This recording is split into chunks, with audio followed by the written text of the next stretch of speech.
Kami menyerahkan kelas ini dari awal hingga akhirnya kepadamu ya Bapa. Mohon belas kasihan dan cintamu. Engkau mengurapi, menguduskan agar pekerjaan ini memuliakan meninggikan namamu. Teman-teman sahabat yang sudah dari Zoom, Tuhan berkati. Mereka juga berkati. Dari awalnya akhirnya, akan webinar ini Tuhan intervensi untuk kemuliaan namamu. Dalam nama Yesus kami berdoa. Amin.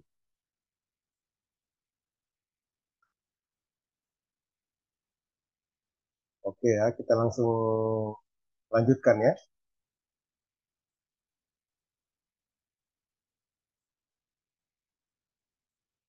Bisa lihat, Ya, bisa Pastor, bisa. kita akan perhatikan terkait dengan kitab Mazmur ya. Mazmur pasal 1 ayat yang pertama dan seterusnya ya. Oke, saya belum ubah ini ya. Sabar ya.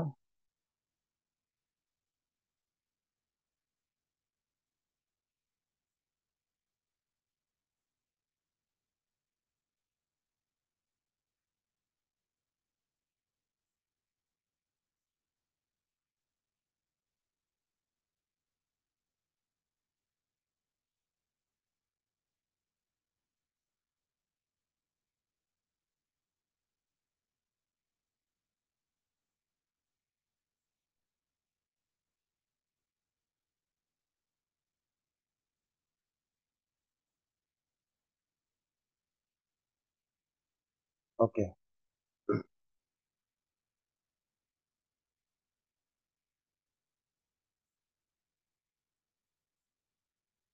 sudah bisa lihat? Sudah Bisa masuk ya? Pastor, bisa. Oke. Coba kita cek bersama-sama apa yang dikatakan dalam dapat kita lihat sebagai Alkitab dalam Mazmur 1 ayat 1 sampai.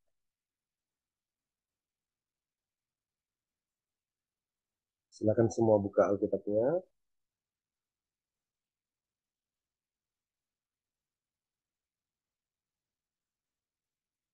Berbahagialah orang yang tidak berjalan menurut nasihat orang fasik, yang tidak berdiri di jalan orang berdosa, dan yang tidak duduk dalam kumpulan pencemooh. Tetapi yang kesukaannya ialah Taurat Tuhan dan merenungkan Taurat itu siang dan malam. Ya seperti pohon yang ditanam di tepi air yang menghasilkan buahnya pada musimnya dan yang tidak ledainya. Apa saja yang diperbuatnya berhasil. Bukan demikian orang fasik, mereka seperti sekam yang ditiupkan angin, sebab itu orang fasik tidak akan tahan dalam penghakiman. Begitu pula orang berdosa dalam perkumpulan orang benar. Sebab Tuhan mengenal jalan orang benar, tetapi jalan orang fasik menuju kebinasaan. Di sini dijelaskan tentang orang yang berbahagia. Ayat 1 sampai dengan ayat yang ketiga. Dan yang kedua adalah orang yang fasik. Ayat 4 sampai dengan ayat yang ke-6 ya. Nah, ayat 1 dijelaskan ada 3 yang tidak dilakukan oleh orang yang benar. Apa itu? Dikatakan apa? Berdiri, berjalan, duduk. Nah, ini tersusun sedemikian rupa sehingga merupakan satu urutan peningkatan sebenarnya ya, yaitu pengikut sertaan yang sifatnya semakin intensif. Dikatakan di situ apa? Dia tidak menerima nilai-nilai filsafat dunia. Dia tidak membiarkan diri dipengaruhi sampai tertanam kebiasaan-kebiasaan yang jelek. Dia tidak bersekutu dengan mereka sehingga bertumbuh sikap-sikap negatif terhadap kebenaran Allah. Ayat 1 ya. Ayat 2, perhatikan jika ayat 1 ini menyatakan apa yang tidak diperbuat orang yang berbahagia, maka ayat 2 menyebutkan 2 hal yang dilakukan, justru sebaliknya. Apa itu? Dia menyukai firman Allah. Nah, ini menunjukkan sikapnya ya. Yang kedua, dia merenungkan siang dan malam. Ini menunjukkan kegiatannya. Merenungkan firman Allah ini merupakan satu langkah jauh lagi daripada hanya menyukai. Jadi siang dan malam itu berarti firman Tuhan ya. Apa arti siang dan malam maksudnya? Firman Tuhan itu dibaca setiap hari, lalu direnungkan sepanjang hari dalam segala kesibukan sehingga pikiran, sikap dan perbuatan dikuasai dan diarahkan oleh kebenaran Allah. Perhatikan ya, ada hubungan sebab akibat antara ayat 1 dan ayat 2. Ayat 1 akan menyebabkan dia berkeinginan untuk melakukan ayat 2. Tetapi sebaliknya ayat 2 akan menolong dia untuk menjauhkan diri dari kegiatan-kegiatan yang disebut dalam ayat 1. Nah, ayat 3 ya disamakan dengan pohon, ya kan? Ditanam di tepi aliran air, menunjukkan adanya akar di bawah. Nah, aliran air itu mungkin bisa dipahami sebagai hubungan firman Allah ya, sebagai sumber makanan dan hidup. Akar tidak kelihatan, tetapi sangat menentukan penghasilan buah serta pertumbuhan pohon yang kelihatan. Nah, persekutuan kita dengan Tuhan yang tidak dapat dilihat oleh orang lain itu akan menentukan keberhasilan pelayanan kita di masa depan.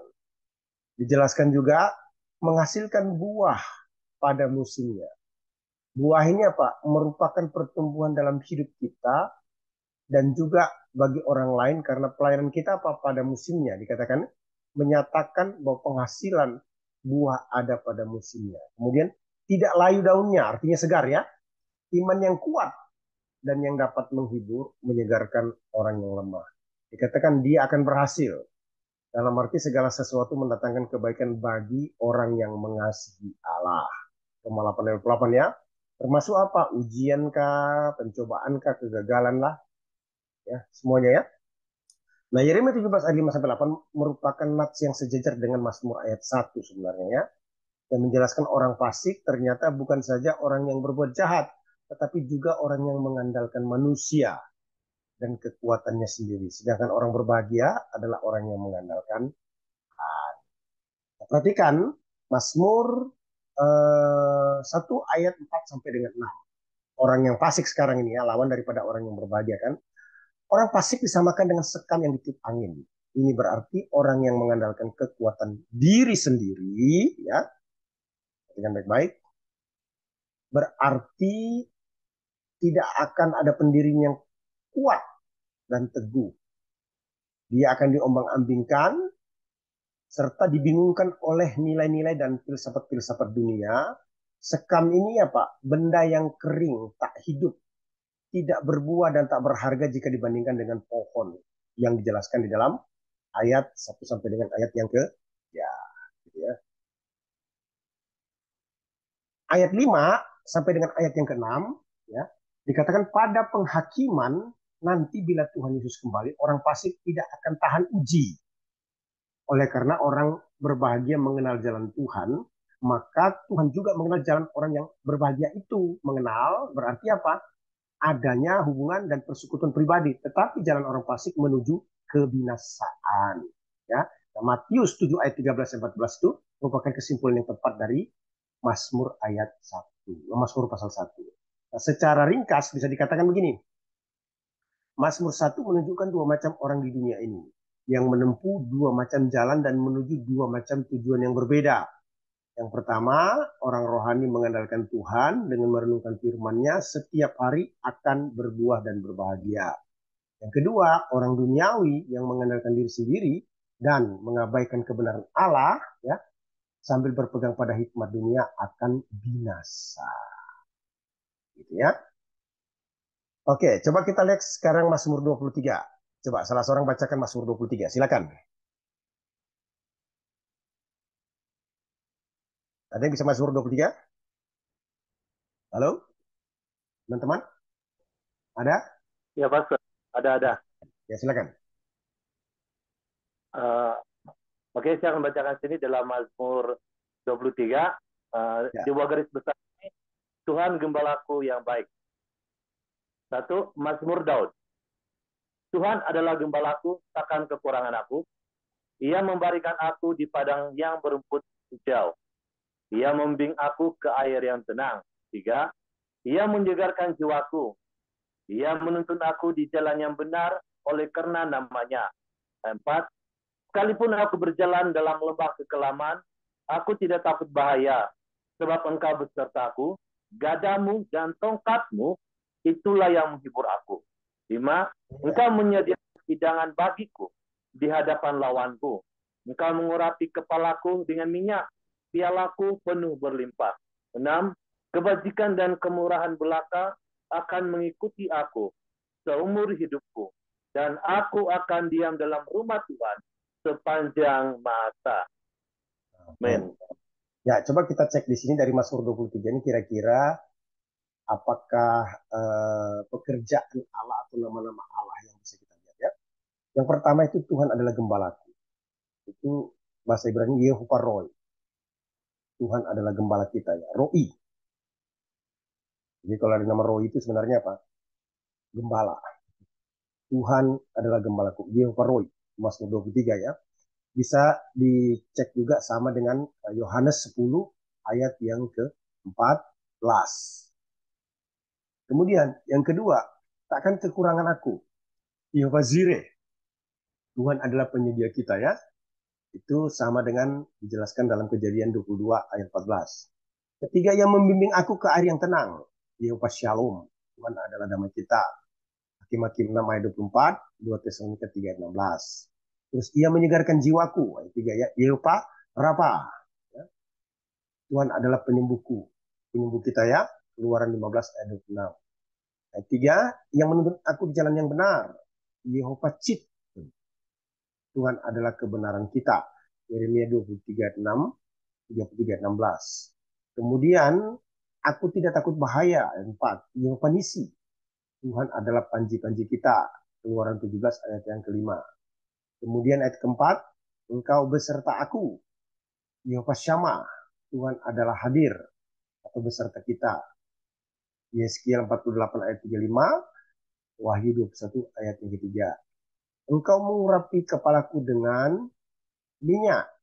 Ayat 5 ya. Yehovah Makadisem. Yehovah Makadisem itu apa? Tuhan adalah pengudus kita. Tuhan adalah pengudus kita.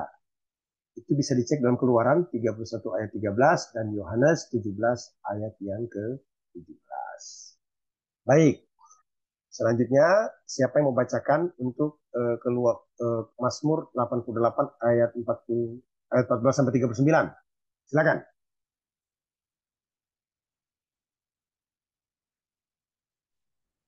Adakah? Iya, dokter. Mazmur. Ya, saya cari dulu. Mazmur Mazmur 88 ayat 14 sampai dengan 19. 88 Ya, ayat 14 sampai 19. ayat 14 hingga 19. Oke, Mazmur pasal 88 ayat 14 hingga 18 ya. 19. 19 ya. Ya. Dokter Hanas, Mazmur 88 ayat 8, 14 88. Oke. Dia sampai 18 ya. Oh, sampai 18 saja ya? Iya, iya. Dari 13 tuh, Dok. Dari Hah? 13, dari 13. Dari ayat 13 tuh. Ada yang dalam kurungan 88, pergi 14 tuh. Dia start, tetapi aku ini, ya Tuhan, kepadamu aku berteriak minta tolong. Dan pada waktu Oke. pagi doaku datang ke hadapanmu. Itu ayat 14. Oke, Oke. terus? Ayat 15. Mengapa Oke. ya Tuhan kau buang aku, kau sembunyikan wajahmu daripadaku. Ayat 16. Aku tertindas dan menjadi in, inceran maut sejak kecil. Aku telah menanggung kengerian daripadamu, aku putus asa. Ayat 17, kehangatan murkamu menimpa aku, kedahsyatanmu membungkamkan aku. Ayat 18, mengelilingi aku seperti air banjir sepanjang hari, mengepung aku serentak. Amin. Oke. Jadi ini bicara tentang keluh kesah kepada Tuhan dari pemazmur ya. Yang pertama apa? Ayat 14 sampai 15 bicara tentang apa? Bentuk pertanyaan. Ya, melalui bentuk pertanyaan. Pengalaman pertanyaan ayat 14, kepadamu ya Tuhan aku berteriak minta tolong. Nah, terus bentuk pertanyaan itu juga ada waktunya, waktu untuk bertanya. Ayat 14. Pada waktu pagi kiranya doaku menemuimu. Kemudian ada isi pertanyaan ayat 15. Mengapa Tuhan kau buang aku? Kau sembunyikan wajahmu kepadaku. Ya. Kemudian perhatikan keluh kesah yang kedua itu melalui penderitaan. Penderitaan. 16. Bukti-bukti penderitaan. Aku tertindas. Menjadi incaran maut sejak kecil. Aku telah menanggung kengerian daripadamu. Terus akibat penderitaan, aku putus asa. Yang ketiga, melalui satu pernyataan. Jadi keluh kesah kepada Tuhan pertama melalui bentuk pertanyaan. Yang kedua, melalui bukti penderitaan. Ketiga, melalui satu pernyataan. Pernyataannya apa? Ada isi pernyataan terhadap Tuhan. Murkamu menimpa aku. Kedahsyatanmu membungkamku. Kau jauhkan daripadaku sahabat dan teman. Kenalan-kenalanku adalah kegelapan. Kemudian terhadap diri sendiri, mengelilingi aku seperti air banjir sepanjang hari. Mengepung aku serentak. Ya. Kemudian ada keunggulan firman Allah dalam Mazmur 119 ayat 105 sampai dengan 112. Ya, silakan. Siapa nih? Brother Jokis lagi kah? Karena banyak teks yang kita mau baca malam ini ya. Silakan Brother Jokis. Mazmur 119 ayat 105 sampai dengan 112.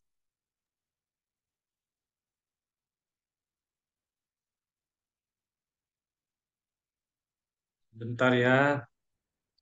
Slide masih bisa lihat slide ya. Oke, Mazmur. Ya, saya teruskan. Ya, silakan. Oke, Mazmur 119 ayat 105 hingga 112. Firman-Mu Firman-Mu itu pelita bagi kakiku dan terang bagi jalanku.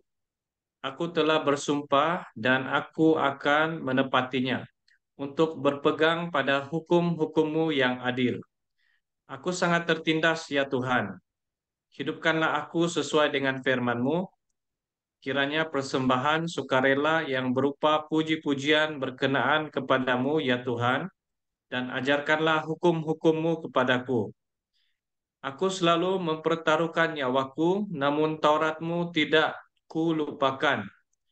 Orang-orang fasik telah memasang jerat terhadap aku, tetapi aku tidak sesat dari titah-titah-Mu. Peringatan-peringatanmu adalah milik pusakaku untuk selama-lamanya, sebab semuanya itu kegirangan hatiku. Ayat 112, telah kucondongkan hatiku untuk melakukan ketetapan-ketetapanmu untuk selama-lamanya sampai saat terakhir. Amen. Oke. Keunggulan firman Allah. Yang pertama, firman Allah adalah penuntun hidup. Ayat 105 sampai dengan 106 ya. Firman-Mu itu pelita bagi kakiku dan terang bagi jalanku. Aku telah bersumpah dan aku akan menempatinya untuk berpegang pada hukum-hukum-Mu yang adil. Begitu kan? Nah, kalau kita cek Yohanes 1 ayat 1 berkata firman Allah adalah Allah. Nah, Yohanes 1 ayat 18 selanjutnya berkata firman itu adalah Yesus. Nah, Daud dalam pergumulan hidupnya sebagai raja dan pemimpin rohani melewati banyak pergumulan. Baik secara vertikal dalam artian kepada Tuhan langsung, dia harus berkenan kepada Allah secara horizontal maupun terhadap sesama, dia harus mensejahterakan hidup rakyatnya. Namun secara serius, Daud menyatakan bahwa Tuhanlah yang menuntun hidupnya. Nah, ini pernyataan Daud ini perlu diketahui merupakan pernyataan keluarga besar dari bangsa Israel, ya, mewakili pernyataan keluarga besar yang dipimpin oleh Daud, yaitu bangsa Israel. Dikatakan pertolongan Tuhan terhadap Daud itu sangat sering, yang menjadikan dia secara antusias mengambil satu keputusan yang tidak bisa ditawar. Dia berkata, aku bersumpah, aku menepati, aku berpegang pada hukum atau firman Allah. Karena apa? Karena sesungguhnya firman Allah itu adalah Allah sendiri yang menjadi penuntun hidup adil bagi Daud.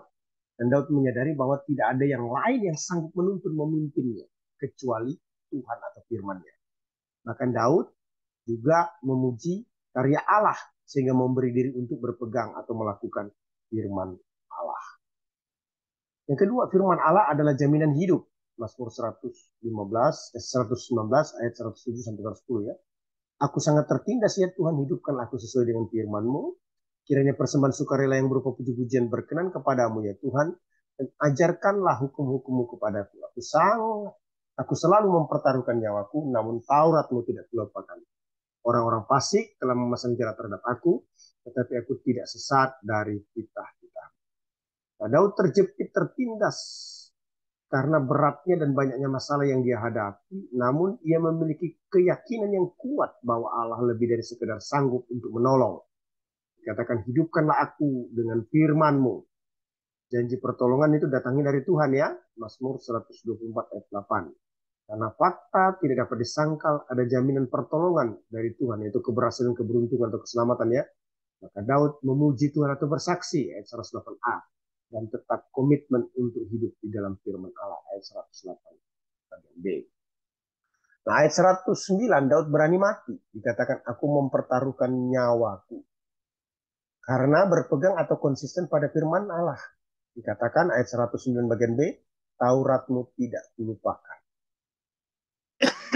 Nah, kita perlu tahu bahwa terkadang musuh-musuh Daud itu berusaha mengancam, mencelakakan. Namun Tuhan tetap menjamin, artinya memberi keluputan, keamanan, kesejahteraan kepada bangsa Israel. Sehingga Daud tetap konsekuen terhadap firman Allah. Dikatakan Taurat-Mu tidak kulupakan. Apapun yang terjadi terhadap firman Allah tidak dilupakan. Mazmur 119 ayat 11 berkata, aku menyimpan janjimu dalam hatiku supaya aku tidak berdosa terhadap engkau. Biasa ya. Nah, yang ketiga, firman Allah adalah kebahagiaan hidup.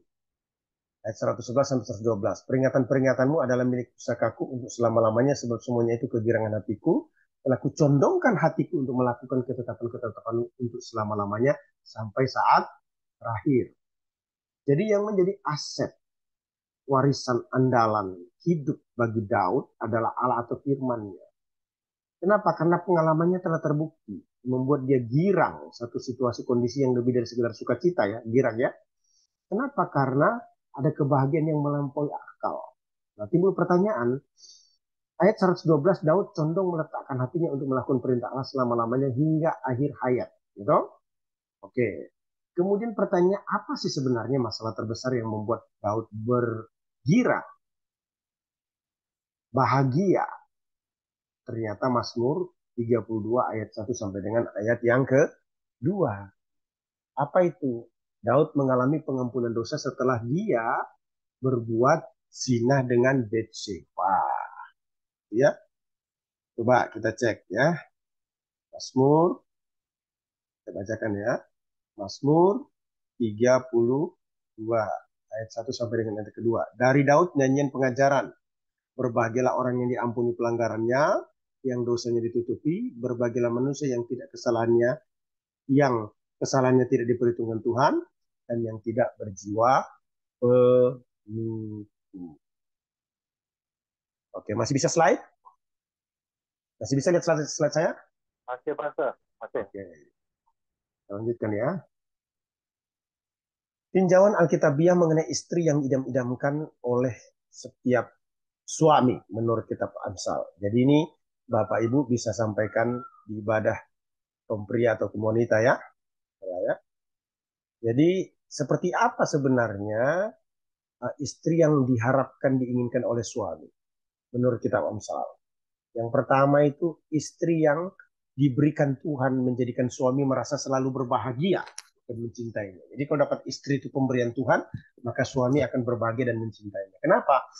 Karena Amsal 11 ayat 16a berkata perempuan yang baik hati layak dihormati. Amsal 12 ayat 4 berkata istri yang cakap adalah mahkota suami. Amsal 14 ayat 1 bagian berkata perempuan yang baik atau bijak mendirikan tempat berteduh atau rumah bagi keluarganya. Amsal 18 ayat 22 berkata memperoleh istri adalah sesuatu yang baik dan Tuhan pun berkenan. Amsal 19 ayat 14 berkata istri yang berakal budi adalah karunia Tuhan dan tidak diberikan oleh manusia. Kemudian yang kedua, hidup bersama istri yang tidak takut akan Tuhan menjadi aib yang menyakitkan hati suami. Kenapa? Karena Amsal 11 ayat 16b berkata, perempuan yang tidak baik hatinya, hidupnya materialistis, sehingga mencari harta dengan cara yang haram atau tidak benar. Amsal 12 ayat 4b berkata, istri yang tidak cakap menjadikan suami dipermalukan dengan amat sangat atau terpuruk. Amsal 11 ayat 22 berkata, perempuan yang tidak bermoral, hidupnya menjadi hancur, rusak dengan sangat parah.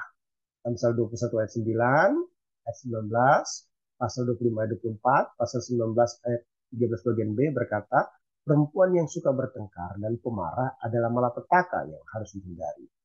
Amsal 14 bagian B, Amsal 14 ayat 1b berkata, perempuan yang bodoh menghancurkan sarana alat-alat rumah tangganya. Amsal 19 ayat 13 bagian A berkata, istri yang cenderung cekcok atau bertengkar menimbulkan tragedi atau kesedihan sepanjang hidup bagi suami. Yang ketiga, istri yang cakap sangatlah istimewa dan tidak dapat dibandingkan dengan kemegahan atau keagungan dunia. Kenapa? Karena Amsal 31 ayat 10 berkata, nilainya lebih dari kekayaan dunia sehingga dicari-cari. Amsal 31 ayat 29 dan 31 berkata, mulai mulia, dia itu mulia, wanita itu mulia sehingga disebut bahagia dan anak-anaknya disebut bahagia oleh anak-anaknya dan dipuji oleh suaminya.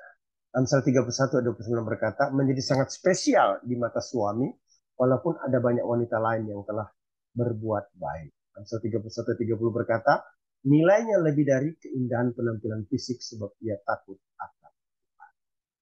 Yang keempat, istri yang cakap adalah penolong, pendamping yang ideal bagi suami dan bukan perongrong. Kenapa? Karena Amsal 31 ayat 11 berkata, dapat dipercaya dan menguntungkan suami. Yang kedua, Amsal 31 ayat 12 berkata, berlaku baik sepanjang hidup. Kemudian Amsal 31 ayat 21 berkata, tidak khawatir terhadap bahaya karena menyediakan adanya jaminan keamanan.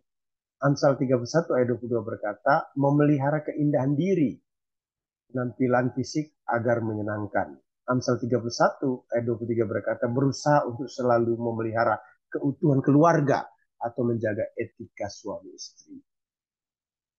Amsal 31 ayat 25 berkata, kepribadiannya berbudi luhur serta tidak khawatir akan hari esok atau hari depannya. Amsal 31 ayat 26 berkata, kata-katanya menjadi berkat yang menuntun. Yang kelima, istri yang cakap adalah penolong atau pendamping yang ideal bagi suami dan bukan perongrong. Ya. Kemudian, selanjutnya ya. Yang kelima, istri yang bijak selalu kreatif, tidak berpangku tangan. Apa buktinya? Amsal 31 ayat 13 berkata, suka bekerja dengan tangan apapun jenis pekerjaannya. Amsal 13 ayat 4 menyatakan mengusahakan pemenuhan kebutuhan lahiriah atau makanan. Amsal 13 ayat 15, pasal 31-27 menyatakan memanage mengatur rumah tangganya dengan penuh tanggung jawab dan wibawa. Amsal 13 ayat 6 berkata, berusaha untuk memperoleh lapangan pekerjaan dan mengusahakannya atau mengerjakannya. Amsal 13 ayat 17, 31-27 berkata, bekerja dengan tidak mengenal lelah atau tanpa pamrih atau banting tulang. Amsal 13 ayat 18, 31-24 berkata, berusaha untuk selalu produktif menghasilkan keuntungan dalam pekerjaan. Amsal 31 ayat 20 berkata, memiliki tingkat kepedulian yang tinggi untuk menolong yang lemah, tertindas atau miskin. Ya, baik. Istri yang cakap lebih berharga daripada permata. Ya, ini siapa yang ada dalam ruangan ini? Selain Pastor Rozi, Dokter Yovis, ada yang bisa baca kah? Ya, Pak Pendeta Sri bisa baca kah? Amsal 31 ayat 10 sampai dengan 31. Ya, siap, Pastor. Silakan. Amsal 31 ayat 10 sampai 31. Amsal 31 Ayat ayat 10 sampai 31. 10 sampai 31. Puji-pujian untuk istri yang cakap. Istri yang cakap, siapakah akan mendapatkannya? ia lebih berharga daripada permata. Hati suaminya percaya kepadanya, suaminya tidak akan kekurangan keuntungan. Ia berbuat baik kepada suaminya dan tidak berbuat jahat sepanjang umurnya. Ia mencari bulu domba dan rami dan senang bekerja dengan tangannya. Ia serupa kapal-kapal saudagar dan dari jauh ia mendatangkan makanannya. Ia bangun kalau masih malam, lalu menyediakan makanan untuk seisi rumahnya dan membagi-bagikan tugas kepada pelayan-pelayannya perempuan. Ia membeli sebuah ladang yang diingininya dan dari hasil tangannya kebun anggur ditanaminya. Ia mengikat pinggangnya dengan kekuatan, ia menguatkan lengannya. Ia tahu bahwa pendapatannya menguntungkan, pada malam hari pelitanya tidak padam. Tangannya ditaruhnya pada jentera, jari-jarinya memegang pemintal. Ia memberikan tangannya kepada yang tertindas, mengulurkan tangannya kepada yang miskin. Ia tidak takut kepada salju untuk seisi rumahnya, karena seluruh isi rumahnya berpakaian rangkap.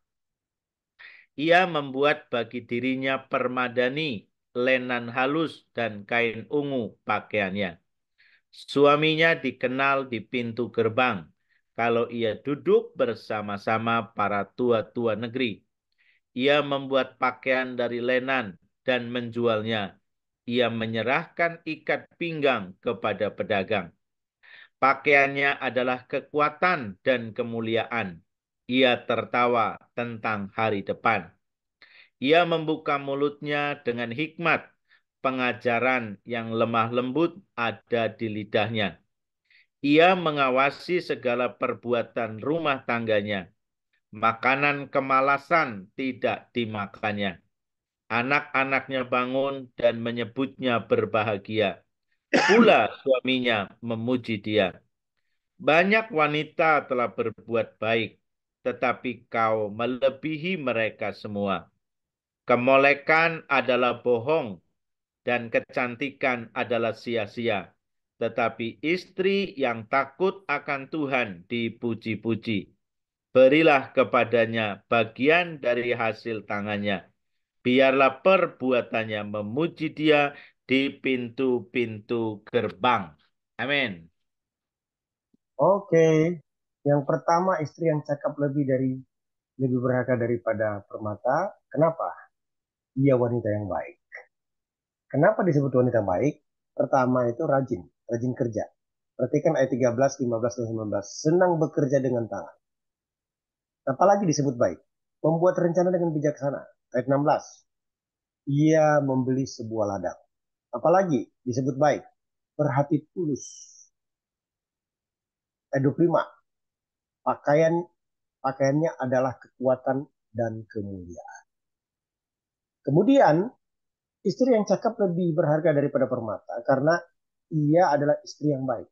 Jadi bukan hanya wanita yang baik. Kalau wanita yang baik itu kan berarti untuk semua orang kan. Tapi kalau untuk istri ya berarti bagi suaminya sajalah. Dikatakan istri yang baik, kenapa? Karena dia berbuat baik demi suaminya. Apa buktinya? Ayat 12. Ia berbuat baik kepada suaminya sepanjang umurnya. Apalagi tetap boleh dipercaya. Kenapa? Ayat 11 berkata hati suaminya percaya kepadanya. Apalagi membantu kesejahteraan.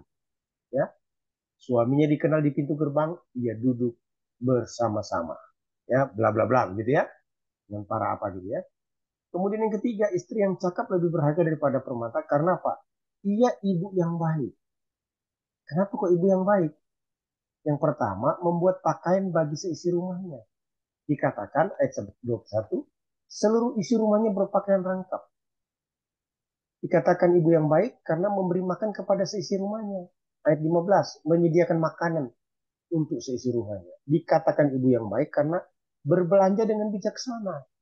Ayat 14 dan 18 berkata, dari jauh ia mendatangkan makanannya.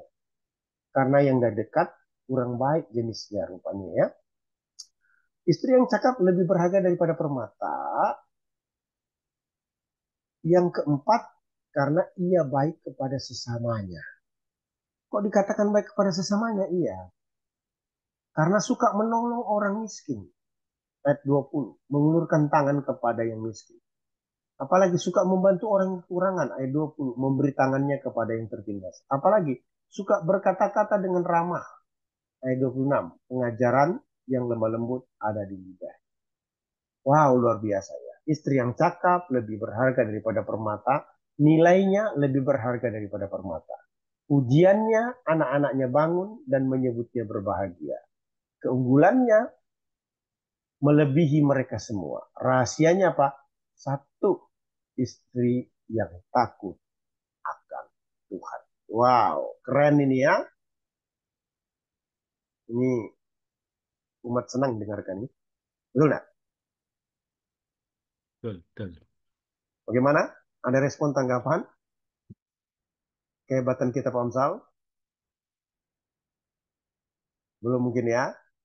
Nanti kalau ada respon, saya kasih kesempatannya.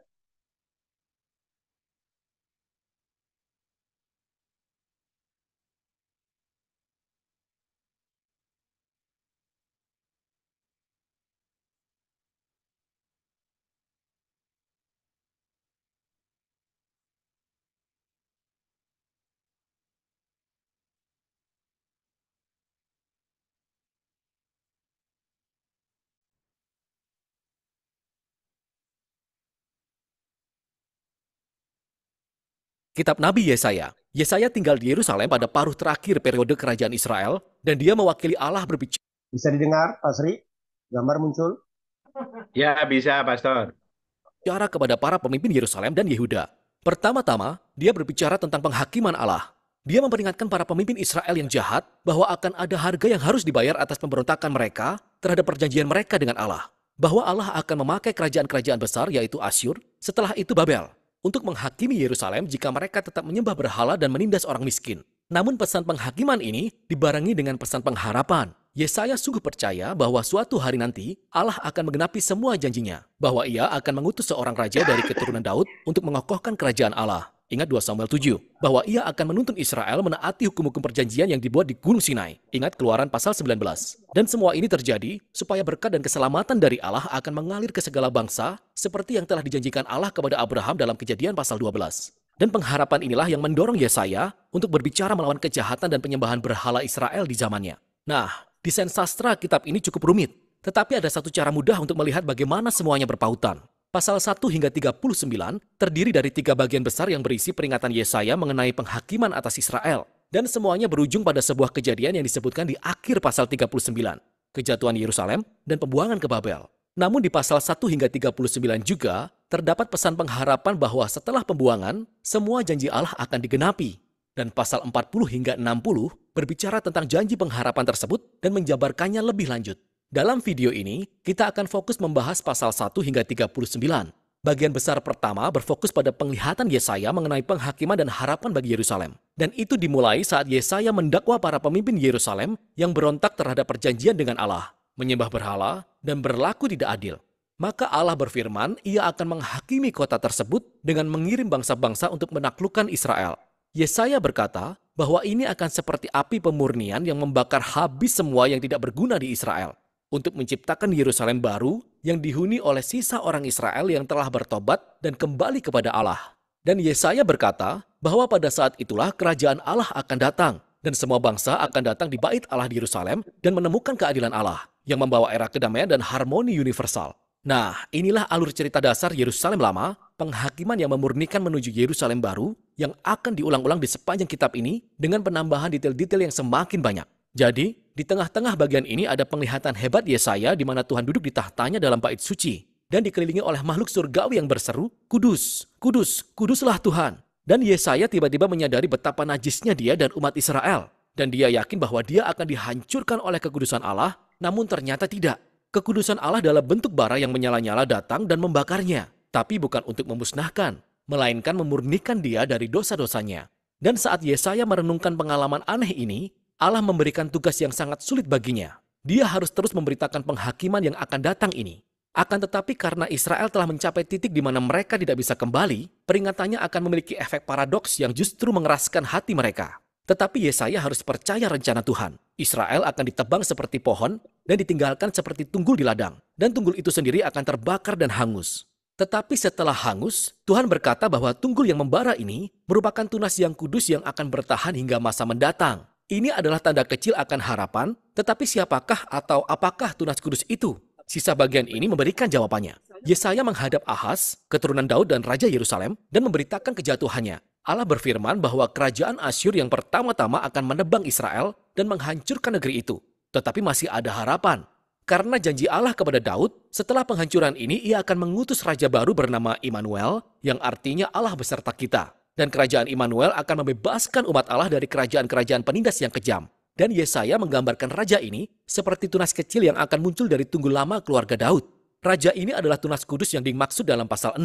Dan ia akan diberi kuasa oleh Roh Allah untuk memerintah atas Yerusalem baru dan membawa keadilan bagi orang miskin, dan semua bangsa akan mencari raja mesianik ini memohon tuntunan. Kerajaannya akan mengubahkan semua ciptaan dan membawa damai. Nah, setelah membaca pasal 1-12, kita memperoleh pemahaman yang cukup baik mengenai pesan penghakiman dan pengharapan Yesaya. Tapi kapankah ini akan terjadi? Yesaya melihat kerajaan lainnya bangkit setelah Asyur, yakni Babel yang juga akan menyerang Yerusalem dan memang berhasil menghancurkannya. Dan kita mendapati sekumpulan puisi yang berbicara panjang lebar tentang penghakiman dan harapan Allah bagi bangsa-bangsa. Pertama-tama, kita melihat kejatuhan Babel dan bangsa-bangsa tetangga Israel. Yesaya dapat melihat bahwa kekuatan Asyur yang hebat suatu hari nanti akan digantikan oleh kerajaan Babel, bangsa yang bahkan lebih merusak dan sombong. Raja-raja Babel mengklaim bahwa mereka lebih tinggi dari semua Allah lainnya, dan karenanya Tuhan bersumpah untuk meruntuhkan Babel. Dan bukan hanya Babel, Yesaya juga menyebutkan tetangga-tetangga Israel yang juga memiliki kesombongan dan ketidakadilan yang sama, dan memprediksikan kehancuran penghabisan mereka. Tetapi ingat, bagi Yesaya, penghakiman Tuhan tidak pernah menjadi keputusan akhir bagi Israel atau bangsa-bangsa. Dan itu mengarahkan kita ke bagian selanjutnya dengan rangkaian puisi-puisi yang menceritakan kisah dua kota. Ada sebuah kota yang angkuh yang meninggikan dirinya di atas Tuhan dan menjadi jahat dan tidak adil. Kota ini adalah model manusia pemberontak dan digambarkan dengan bahasa yang dipinjam dari uraian Yesaya di awal tentang Yerusalem dan Asyur dan Babel yang disatukan. Kota ini ditetapkan bagi kehancuran dan suatu hari kelak akan digantikan dengan Yerusalem baru di mana Allah memerintah sebagai raja atas umat tebusan dari segala bangsa. Dan di sana tidak lagi terdapat kematian atau penderitaan. Pasal-pasal ini adalah klimaks di bagian ini dan menunjukkan bagaimana pesan Yesaya merujuk jauh melampaui masanya, yakni sebuah pesan bagi semua orang yang menantikan Tuhan untuk membawa keadilannya atas kerajaan-kerajaan penindas yang kejam dan membawa kerajaannya yang penuh keadilan, kedamaian, dan kasih yang memulihkan. Bagian berikutnya kembali berfokus pada kebangkitan dan kejatuhan Yerusalem. Dan pertama-tama kita temukan sekumpulan puisi di mana Yesaya mendakwa para pemimpin Yerusalem yang berbalik ke Mesir untuk mendapatkan perlindungan militer melawan Asyur. Dia tahu ini akan menjadi bumerang, dan Yesaya berkata bahwa Israel dapat selamat hanya dengan percaya kepada Tuhan dan bertobat, yang diilustrasikan oleh cerita berikut ini tentang kebangkitan Hizkia, Raja Yerusalem. Seperti yang diperkirakan Yesaya, tentara-tentara Asyur datang dan mencoba menyerang kota. Maka Hizkia merendahkan dirinya di hadapan Tuhan dan berdoa untuk pembebasan ilahi. Dan kota itu diselamatkan secara ajaib oleh kejatuhannya. Jadi dia menyambut utusan Babel dan coba mengesankan mereka dengan menunjukkan semua harta benda dan bait suci dan istana Yerusalem. Jelas ini merupakan sebuah usaha mengadakan aliansi politik lainnya untuk mendapatkan perlindungan. Ketika mendengar hal ini, Yesaya menentang Hizkia karena kecerobohannya. Dia memperkirakan bahwa sekutu ini suatu hari nanti akan mengkhianatinya dan kembali sebagai musuh untuk menaklukkan Yerusalem. Dan kita tahu dari 2 Raja-Raja pasal 24 dan 25 bahwa perkiraan ini benar. Lebih dari 100 tahun kemudian, Babel kembali ke Yerusalem, datang dan menghancurkan kota tersebut, bait sucinya, dan membawa orang Israel ke pembuangan di Babel. Jadi semua peringatan Yesaya tentang penghakiman ilahi dalam pasal 1 hingga 39 mengarah pada saat ini. Dia terbukti menjadi nabi sejati karena semua yang dikatakan terjadi. Tapi ingatlah, tujuan penghakiman Allah adalah untuk memurnikan Yerusalem dan membawa tunas yang kudus dan kerajaan mesianik atas segala bangsa. Dan harapan inilah yang digali pada bagian selanjutnya kitab ini. Tapi untuk saat ini, inilah Yesaya pasal 1 hingga 39. Oke. Bisa lihat Yesaya 40, 46? Bisa? Belum, Pastor. Oh, berarti dia harus mulai dari awal lagi.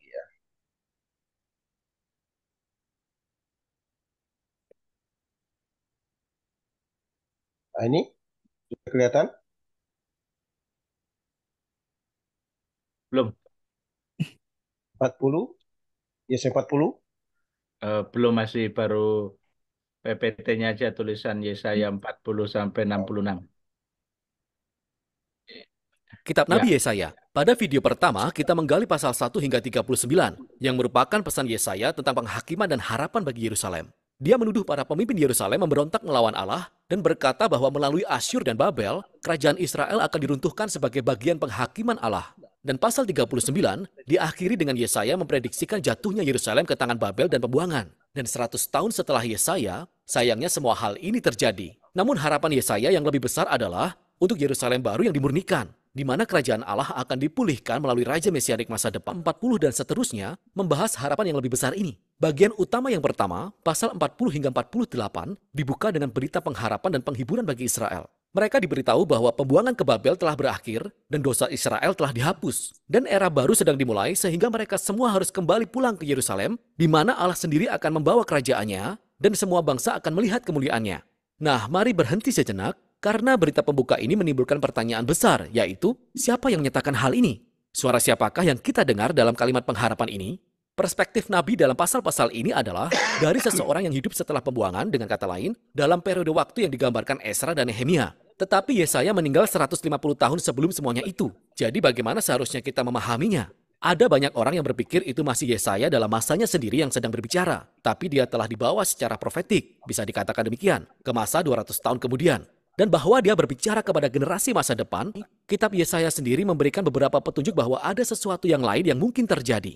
Dalam pasal 8, 29 dan 30, kita dapati bahwa setelah Yesaya ditolak oleh para pemimpin Israel, ia menulis dan memeterai gulungan yang berisi seluruh pesan penghakiman dan pengharapan, lalu meneruskannya kepada para muridnya sebagai saksi bagi masa mendatang. Akhirnya Yesaya meninggal sambil masih menantikan Allah membuktikan perkataannya. Nah, perlu diingat, pasal 1 hingga 39 dirancang untuk menunjukkan kepada kita bahwa perkiraan Yesaya digenapi dalam pembuangan. Dia adalah nabi sejati. Jadi setelah pembuangan berakhir, murid-murid Yesaya yang telah menyimpan pesannya begitu lama, membuka gulungan tersebut dan mulai menerapkan perkataan pengharapannya pada masa mereka. Jadi menurut pandangan ini, kitab Yesaya terdiri dari kumpulan perkataan Yesaya yang pertama, dan juga tulisan-tulisan murid-murid kenabiannya yang Tuhan pakai untuk meneruskan pesan pengharapan Yesaya kepada generasi mendatang. Pandangan manapun yang kita ambil, semua orang setuju bahwa pasal-pasal ini memberitakan bahwa harapan masa depan telah datang, bahwa Allah sedang menggenapi janji-janji profetik Yesaya, dan sang nabi berharap agar Israel akan meresponinya dengan menjadi hamba Allah. Yakni setelah mengalami keadilan dan kemurahan Allah, lewat sejarah bahwa mereka akan mulai menceritakan kepada bangsa-bangsa siapakah sebenarnya Allah itu. Tetapi bukan itu yang terjadi. Bukannya menjadi saksi bagi bangsa-bangsa, Israel justru mengeluh dan bahkan menuduh Tuhan. Mereka berkata, Tuhan tidak memperhatikan kesusahan kita, bahkan dia mengabaikan seruan kita. Pembuangan ke Babel, dan bisa dimengerti, menyebabkan Israel kehilangan iman kepada Tuhan mereka. Maksudnya, mungkin dia tidak sehebat itu. Mungkin Allah-Allah Babel lebih hebat dari Allah kita. Dan sisa pasal 41 hingga 47 dibuat seperti adegan pengadilan. Allah meresponi keraguan-raguan dan tuduhan-tuduhan ini dengan sanggahan berikut ini. Pertama, ia berkata bahwa pembuangan ke Babel bukanlah pengabaian ilahi, melainkan secara ilahi diatur sebagai penghakiman atas dosa Israel. Yang kedua, itu demi kebaikan Israel bahwa Allah membangkitkan Persia untuk menaklukkan Babel, sehingga mereka dapat kembali menggenapi perkataan Yesaya. Jadi kesimpulan yang benar yang harus diambil Israel adalah bahwa Allah merekalah yang merupakan raja dari sejarah dan bukannya berhala milik bangsa-bangsa lain. Pada kejatuhan Babel dan kebangkitan Raja Persia, Kores, Israel perlu melihat tangan Tuhan bekerja dan dengan demikian menjadi hambanya yang memberitakan kepada bangsa lain. Di pasal 48, kita menemukan bahwa Israel tetap memberontak dan keras hati seperti nenek moyang mereka. Maka Allah mendiskualifikasi mereka sebagai hambanya, tetapi Allah tetap dalam misinya untuk memberkati bangsa-bangsa. Jadi para nabi berkata, Allah akan melakukan sesuatu yang baru untuk menyelesaikan masa 9 hingga 55. Kita diperkenalkan kepada seorang figur yang disebut hamba Allah, yang akan menggenapi misi Allah dan melakukan apa yang gagal dilakukan Israel. Allah memberikan hamba ini sebutan Israel dan mengutus orang ini ke dalam misi untuk pertama-tama memulihkan umat Israel kepada Allahnya. Tapi yang kedua untuk menjadi terang Allah bagi bangsa-bangsa. Dan di situ dikatakan bahwa hamba ini dikuasai oleh Roh Allah untuk memberitakan kabar baik dan membawa kerajaan Allah atas semua bangsa. Kedengarannya seperti Raja Mesianik dari pasal 9 dan 11. Tetapi kemudian kita dapati cara mengejutkan tentang bagaimana hamba ini akan membawa kerajaan Allah. Dia akan ditolak dan dipukuli dan akhirnya dibunuh oleh bangsanya sendiri. Kenyataannya, dosa bangsanya sendiri. Sang nabi berkata, kematian hamba ini adalah sebagai korban penebusan atas kejahatan dan pemberontakan orang-orang. Dan kemudian setelah kematiannya,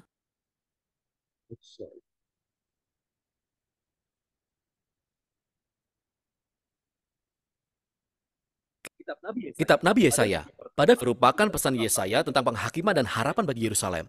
Dia menuduh para pemimpin Yerusalem memberontak melawan Allah dan berkata bahwa melalui Asyur dan Babel, kerajaan Israel akan diruntuhkan sebagai bagian penghakiman Allah. Dan pasal 39 diakhiri dengan Yesaya memprediksikan jatuhnya Yerusalem ke tangan Babel dan pembuangan. Dan 100 tahun setelah Yesaya, sayangnya semua hal ini terjadi. Namun harapan Yesaya yang lebih besar adalah untuk Yerusalem baru yang dimurnikan, di mana kerajaan Allah akan dipulihkan melalui Raja Mesianik masa depan dan semua bangsa akan berkumpul dalam damai. Maka pasal 40 dan seterusnya membahas harapan yang lebih besar ini. Bagian utama yang pertama, pasal 40 hingga 48, dibuka dengan berita pengharapan dan penghiburan bagi Israel. Mereka diberitahu bahwa pembuangan ke Babel telah berakhir dan dosa Israel telah dihapus. Dan era baru sedang dimulai sehingga mereka semua harus kembali pulang ke Yerusalem, di mana Allah sendiri akan membawa kerajaannya dan semua bangsa akan melihat kemuliaannya. Nah, mari berhenti sejenak karena berita pembuka ini menimbulkan pertanyaan besar, yaitu siapa yang menyatakan hal ini?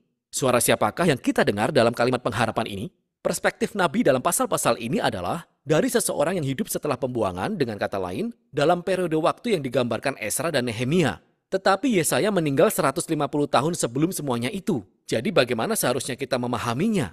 Ada banyak orang yang berpikir itu masih Yesaya dalam masanya sendiri yang sedang berbicara. Tapi dia telah dibawa secara profetik, bisa dikatakan demikian, ke masa 200 tahun kemudian. Dan bahwa dia berbicara kepada generasi masa depan, seolah-olah masa pembuangan telah berlalu. Akan tetapi, kitab Yesaya sendiri memberikan beberapa petunjuk bahwa ada sesuatu yang lain yang mungkin terjadi. Dalam pasal 8, 29 dan 30, kita dapati bahwa setelah Yesaya ditolak oleh para pemimpin Israel, ia menulis dan memeterai gulungan yang berisi seluruh pesan penghakiman dan pengharapan, lalu meneruskannya kepada para muridnya sebagai saksi bagi masa mendatang. Akhirnya Yesaya meninggal sambil masih menantikan Allah membuktikan perkataannya. Nah, perlu diingat, pasal 1 hingga 39 dirancang untuk menunjukkan kepada kita bahwa perkiraan Yesaya digenapi dalam pembuangan. Dia adalah nabi sejati. Jadi setelah pembuangan berakhir, murid-murid Yesaya yang telah menyimpan pesannya begitu lama, membuka gulungan tersebut dan mulai menerapkan perkataan pengharapannya pada masa mereka. Jadi menurut pandangan ini, kitab Yesaya terdiri dari kumpulan perkataan Yesaya yang pertama, dan juga tulisan-tulisan murid-murid kenabiannya yang Tuhan pakai untuk meneruskan pesan pengharapan Yesaya kepada generasi mendatang. Pandangan manapun yang kita ambil, semua orang setuju bahwa pasal-pasal ini memberitakan bahwa harapan masa depan telah datang, bahwa Allah sedang menggenapi janji-janji profetik Yesaya, dan sang nabi berharap agar Israel akan meresponinya dengan menjadi hamba Allah, yakni setelah mengalami keadilan dan kemurahan Allah lewat sejarah bahwa mereka akan mulai menceritakan kepada bangsa-bangsa siapakah sebenarnya Allah itu. Tetapi bukan itu yang terjadi. Bukannya menjadi saksi bagi bangsa-bangsa, Israel justru mengeluh dan bahkan menuduh Tuhan. Mereka berkata, Tuhan tidak memperhatikan kesusahan kita, bahkan dia mengabaikan seruan kita. Pembuangan ke Babel, dan bisa dimengerti, menyebabkan Israel kehilangan iman kepada Tuhan mereka. Maksudnya, mungkin dia tidak sehebat itu. Mungkin Allah-Allah Babel lebih hebat dari Allah kita. Dan sisa pasal 41 hingga 47 dibuat seperti adegan pengadilan. Allah meresponi keraguan-raguan dan tuduhan-tuduhan ini dengan sanggahan berikut ini. Pertama, ia berkata bahwa pembuangan ke Babel bukanlah pengabaian ilahi, melainkan secara ilahi diatur sebagai penghakiman atas dosa Israel.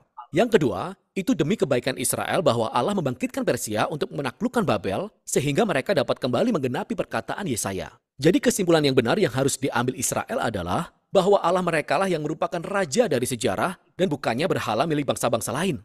Israel perlu melihat tangan Tuhan bekerja dan dengan demikian menjadi hambanya yang memberitakan kepada bangsa-bangsa siapakah dia sebenarnya. Tetapi di akhir pengadilan, di pasal 48, kita menemukan bahwa Israel tetap memberontak dan keras hati seperti nenek moyang mereka. Maka Allah mendiskualifikasi mereka sebagai hambanya, tetapi Allah tetap dalam misinya untuk memberkati bangsa-bangsa. Jadi para nabi berkata, Allah akan melakukan sesuatu yang baru untuk menyelesaikan masalah ini, yang beralih ke bagian selanjutnya yaitu pasal 49 hingga 55. Kita diperkenalkan kepada seorang figur yang disebut hamba Allah, yang akan menggenapi misi Allah dan melakukan apa yang gagal dilakukan Israel. Allah memberikan hamba ini sebutan Israel dan mengutus orang ini ke dalam misi untuk pertama-tama memulihkan umat Israel kepada Allahnya. Tapi yang kedua untuk menjadi terang Allah bagi bangsa-bangsa. Dan di situ dikatakan bahwa hamba ini dikuasai oleh roh Allah untuk memberitakan kabar baik dan membawa kerajaan Allah atas semua bangsa. Kedengarannya seperti raja mesianik dari pasal 9 dan 11. Tetapi kemudian kita dapati cara mengejutkan tentang bagaimana hamba ini akan membawa kerajaan Allah. Dia akan ditolak dan dipukuli dan akhirnya dibunuh oleh bangsanya sendiri. Kenyataannya, saat dia dituduh dan dijatuhi hukuman mati, dia mati demi dosa bangsanya sendiri. Sang nabi berkata, kematian hamba ini adalah sebagai korban penebusan atas kejahatan dan pemberontakan orang-orang.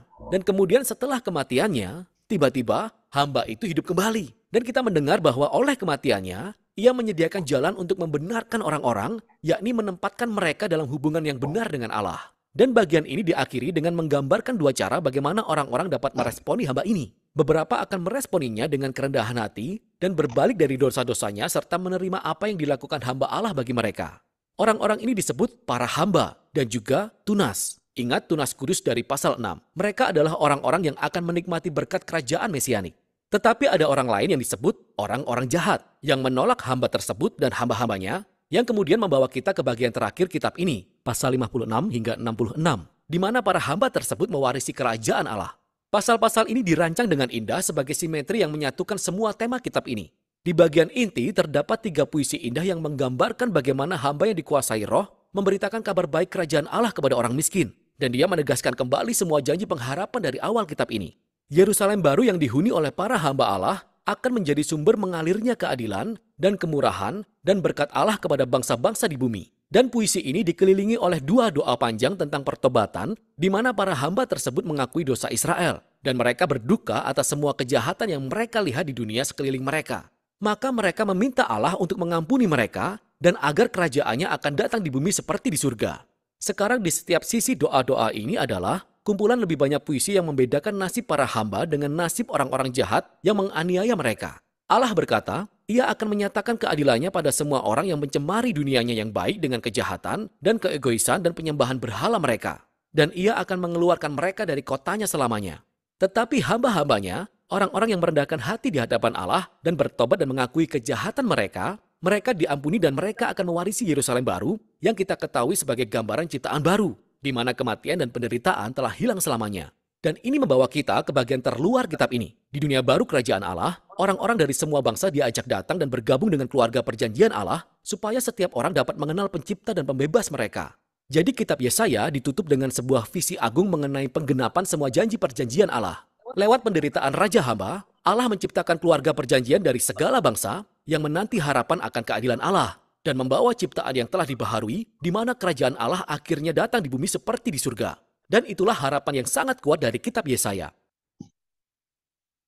Oke, sekarang kita lihat, bisa lihat dosa-dosa setan?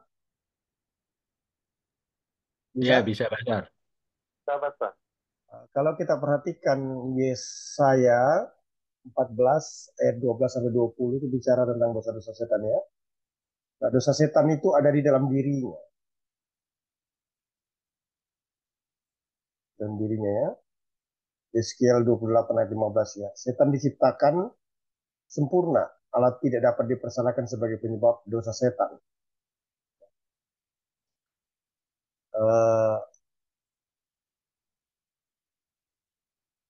Jadi setan punya keputusan jatuh dalam dosa diizinkan Allah, namun tidak berarti Allah adalah penyebabnya. Ya. Tapi saya kok agak ragu nih ya.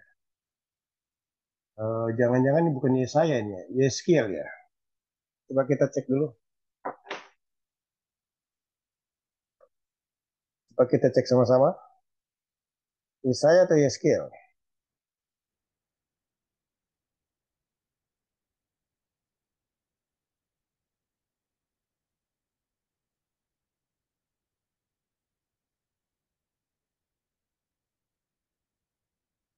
Kalau Yesaya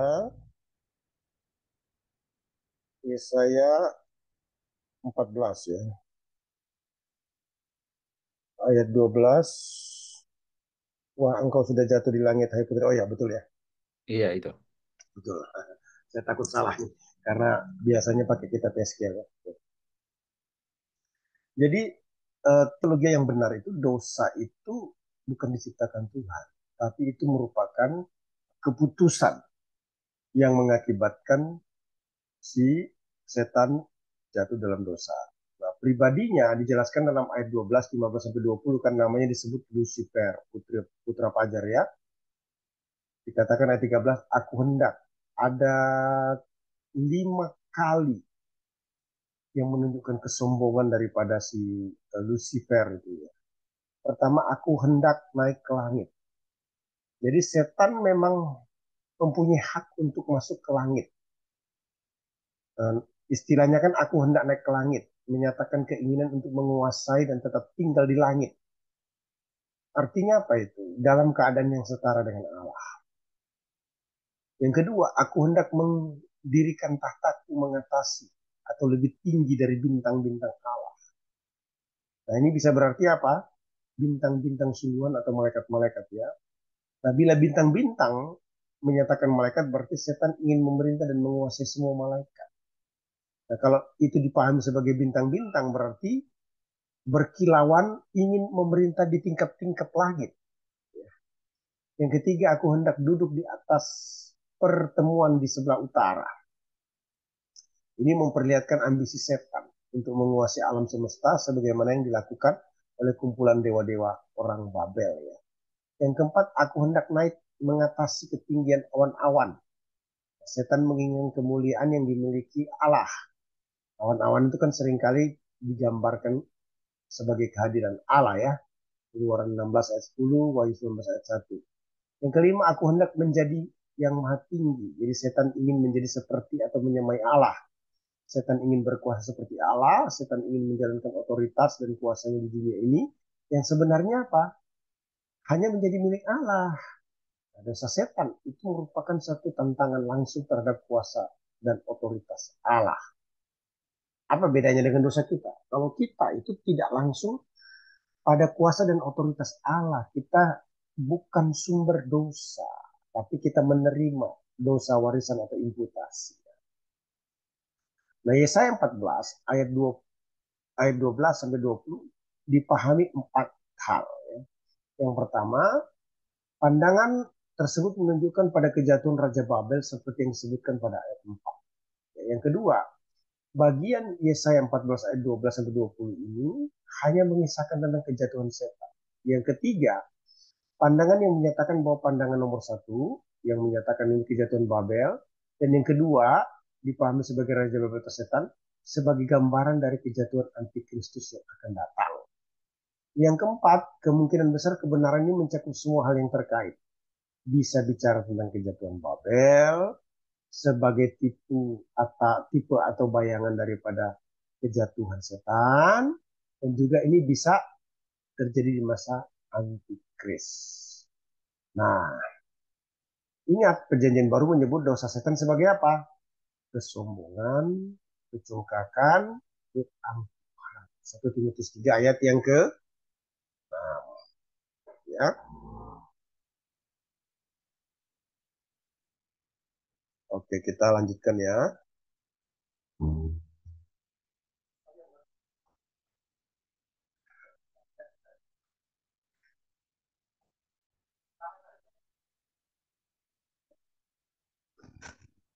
Ratapan bisa lihat ya. Bisa, Pastor.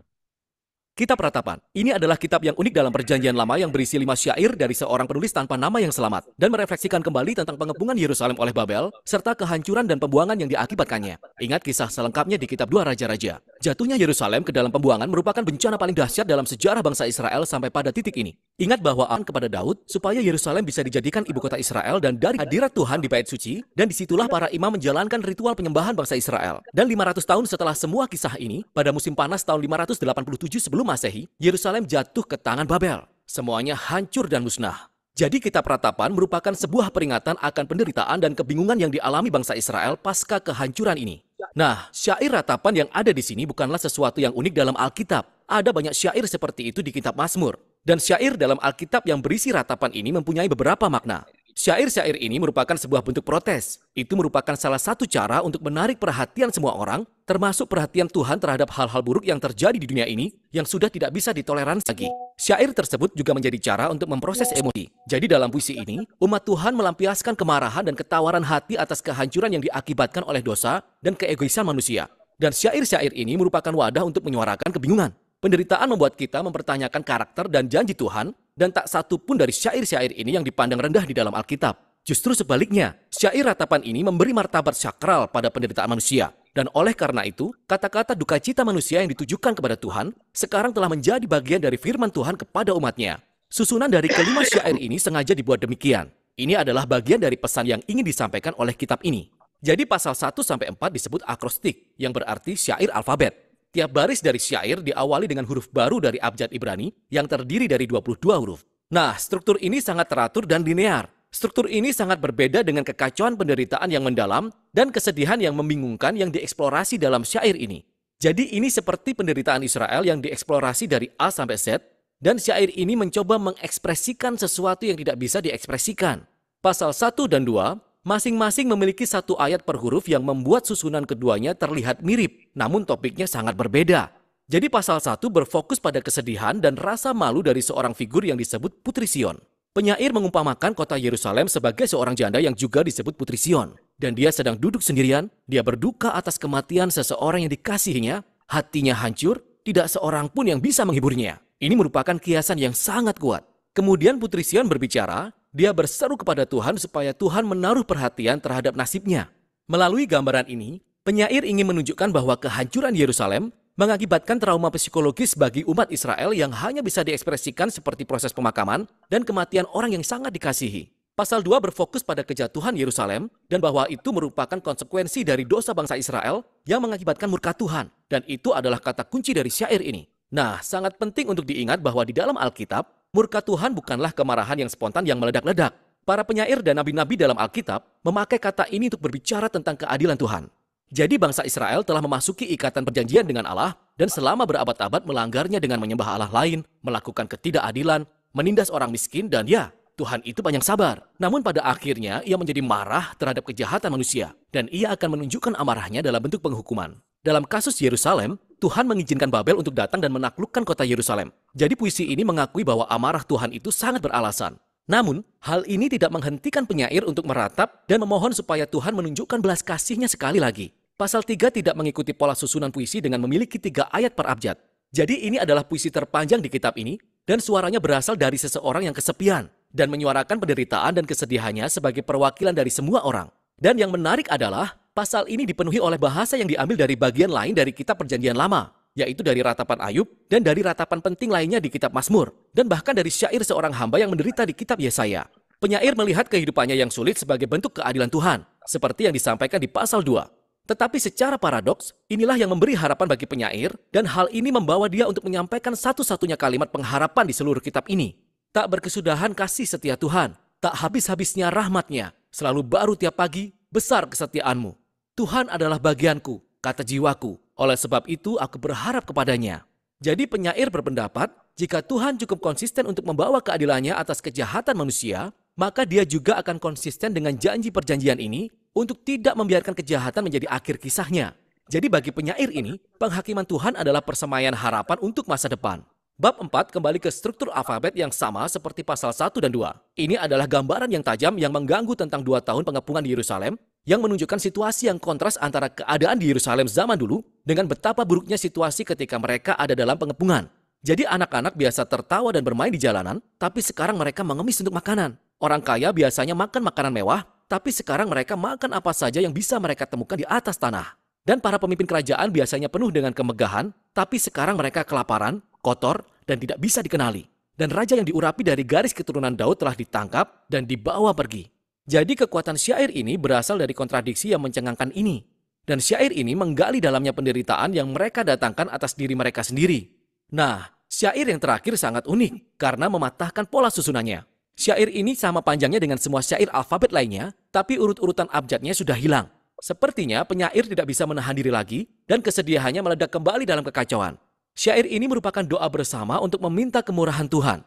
Israel memohon supaya Tuhan tidak mengabaikan penderitaan mereka dan meninggalkan mereka. Dan syair ini memberikan daftar panjang dari orang-orang yang hancur akibat runtuhnya Yerusalem. Mereka meminta Tuhan untuk tidak melupakan orang-orang ini dan mereka meratap mewakili yang lain untuk menyuarakan penderitaan mereka. Penderitaan dalam keheningan sama sekali bukan ciri khas kitab ini. Umat Tuhan tidak diminta untuk menyangkal emosi mereka, tapi menyuarakan protes mereka untuk melampiaskan perasaan mereka. dan mengungkapkan semuanya kepada Tuhan. Kitab ini diakhiri dengan semacam paradoks. Penyair mengakui bahwa Tuhan adalah Raja abadi dunia, namun keadaan bangsa Israel membuat mereka merasa tidak bisa menemukan Tuhan. Jadi kata-kata penutup kitab ini membiarkan ketegangan ini tetap tak terpecahkan. Kitab ini diakhiri dengan pertanyaan, apa engkau sudah membuang kami sama sekali? Dan selesai. Penyair tidak menawarkan kesimpulan yang baik dan indah. Sangat mirip dengan pengalaman kita dengan rasa sakit dan penderitaan. Kisah Alkitab tidak berakhir di sini. Tapi kitab yang sangat penting ini menunjukkan kepada kita bagaimana ratapan dan doa dan kesedihan merupakan bagian penting dari perjalanan iman umat Tuhan di dunia yang rusak ini. Dan itulah isi kitab ratapan.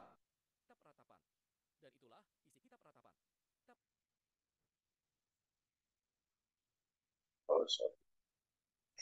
Jadi caranya dia, ya.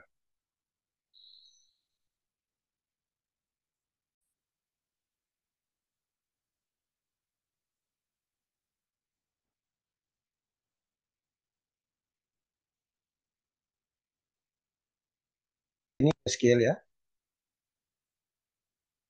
Ini Yeskiel pasal 1 sampai 33 ya. Tolong dikomentari kalau salah ya.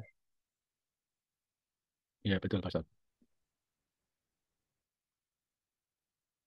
Kitab Nabi Yehezkiel. Yehezkiel adalah seorang imam yang hidup di Yerusalem di masa penyerangan pertama Babel atas Yerusalem. Mereka tidak menghancurkan kota itu, tetapi mereka mengumpulkan gelombang pertama dari tawanan Israel dan membawa mereka ke pembuangan. Dan Yehezkiel adalah salah satu di antara tawanan itu. Nah, kitab ini dimulai 5 tahun setelah kejadian itu, dan Yehezkiel sedang duduk di tepi sebuah kanal pengairan di dekat kamp pengungsiannya di Israel. Dan itu adalah hari ulang tahunnya yang ke-30, tahun di mana dia akan ditahbiskan menjadi imam di Yerusalem. Tapi kemudian tiba-tiba Yehezkiel mendapat sebuah penglihatan. Dia melihat awan badai mendekat, dan di dalam awan tersebut ada 4 makhluk aneh yang memiliki sayap terentang dan saling bersentuhan. Dan makhluk-makhluk ini masing-masing memiliki 4 wajah.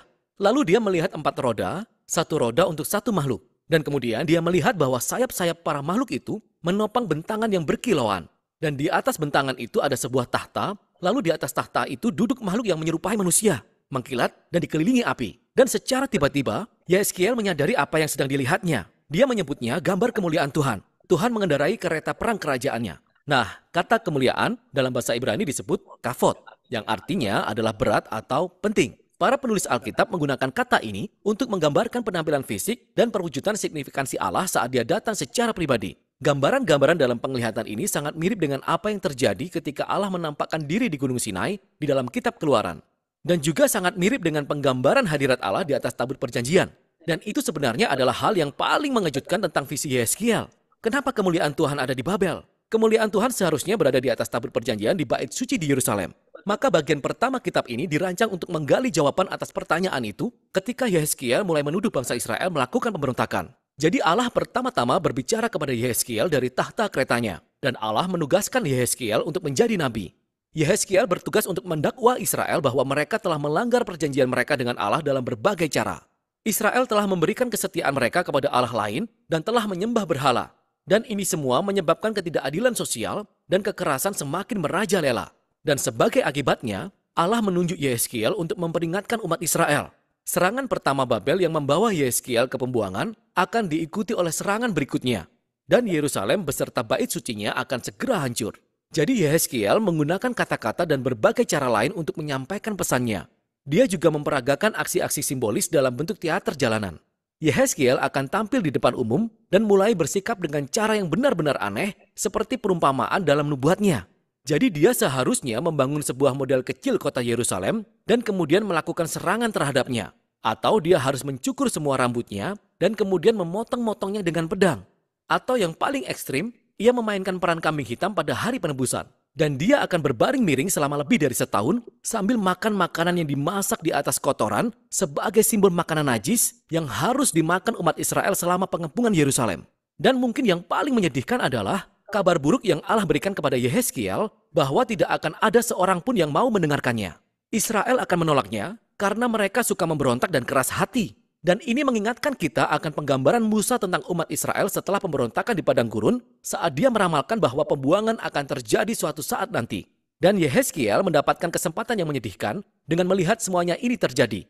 Jadi Yehezkiel yang sedang kecewa ini mulai melakukan tugasnya. Dan setelah sekitar 1 tahun, dia mendapat penglihatan lain. Yang ini tentang bait suci. Dia diperlihatkan berbagai bagian bait suci, dan dia melihat apa yang terjadi di sana saat dia tidak hadir. Dan itu bukan sesuatu yang baik. Di pelataran luar, di depan bait suci, Yehezkiel melihat patung berhala yang besar. Kemudian dia melihat tua-tua Israel menyembah Allah lain di dalam dan di luar bait suci. Lalu dia juga melihat wanita Israel, mereka menyembah dewa Babel yang bernama Tamus. Dan penglihatan itu berakhir dengan kereta takhta Allah yang penuh kemuliaan naik ke atas dan meninggalkan bait suci. Kereta itu pergi ke arah selatan menuju Babel. Jadi di pasal 11, kita akan melihat mengapa dan bagaimana kemuliaan Allah muncul di hadapan Yehezkiel di Babel. Penyembahan berhala oleh bangsa Israel dan pelanggaran perjanjian mereka sudah sangat parah dan menyinggung hati Allah sehingga ia meninggalkan bait suci. Umat Israel telah membuat Allah menjauh sehingga ia menyerahkan mereka kepada kehancuran. Namun Allah tidak mengabaikan umatnya. Sebaliknya, ia pergi ke pembuangan bersama umatnya. Lalu di bagian akhir dari penglihatan ini, yaitu di pasal 11, Allah berjanji bahwa dia akan mengembalikan sisa-sisa bangsa Israel ke tanah perjanjian. Allah akan mengubah hati mereka yang sekeras batu dan memberi mereka hati baru yang lembut, supaya mereka bisa mengasihi dan sungguh-sungguh mengikuti Allah mereka. Ini merupakan secercah harapan, namun dengan cepat tertimbun dalam kenyataan bahwa kehancuran akan segera terjadi. Tapi pasal 11 merupakan sebuah transisi kunci yang membantu kita untuk memahami bagaimana kelanjutan kitab ini dirancang. Jadi 3 bagian berikutnya adalah tentang pemberitahuan akan penghakiman Allah. Pertama kepada Israel, lalu kepada bangsa-bangsa di sekeliling Israel, dan kemudian atas Yerusalem sendiri. Namun setelah itu, penutupan yang penuh harapan di pasal 11 dikembangkan lagi di 3 bagian terakhir kitab ini. Pertama, harapan bagi Israel, kemudian untuk semua bangsa, lalu untuk seluruh ciptaan. Pasal 12-24 berfokus kepada datangnya penghakiman Allah atas Israel, dan ini adalah kumpulan puisi dan esai yang beragam. Dan di sini, Yehezkiel menunjukkan kecintaannya kepada perumpamaan dan alegori. Jadi dia menggambarkan bangsa Israel sebagai tongkat yang terbakar dan tidak berguna, atau sebagai istri yang suka memberontak, atau sebagai singa yang mengamuk dan berbahaya yang tertangkap, atau sebagai kakak beradik yang suka bersundal.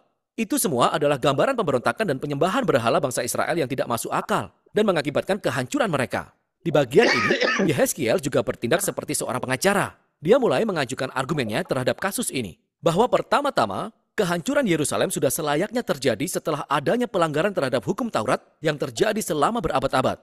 Dan bahwa sekalipun orang-orang benar di dunia ini seperti Nuh, Daniel, atau Ayub masih hidup dan berdoa supaya Allah mengampuni Israel, Allah tidak akan berkenan kepada doa-doa mereka. Semuanya sudah terlambat. Jadi kebajikan Allah justru menuntut supaya dia mendatangkan keadilan atas generasi bangsa Israel ini. Pembuangan itu tak terhindarkan lagi. Mereka sudah sangat keterlaluan. Setelah ini, Yehezkiel berfokus pada bangsa-bangsa di sekeliling Israel.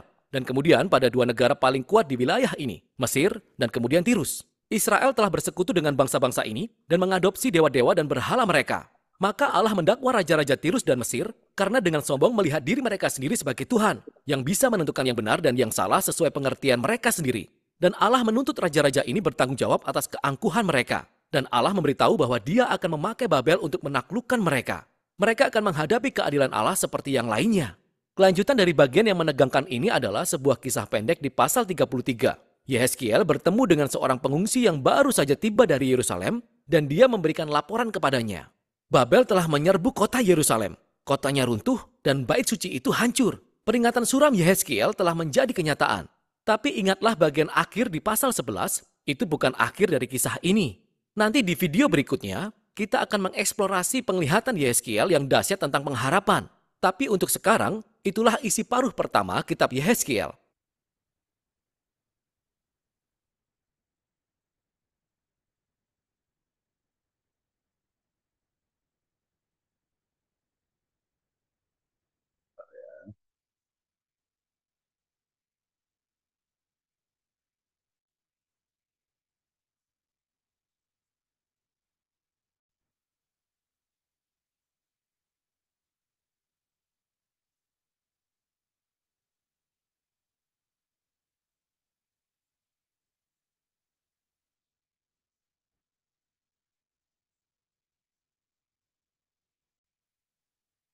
Oke, ini Yehezkiel 74-40 ya.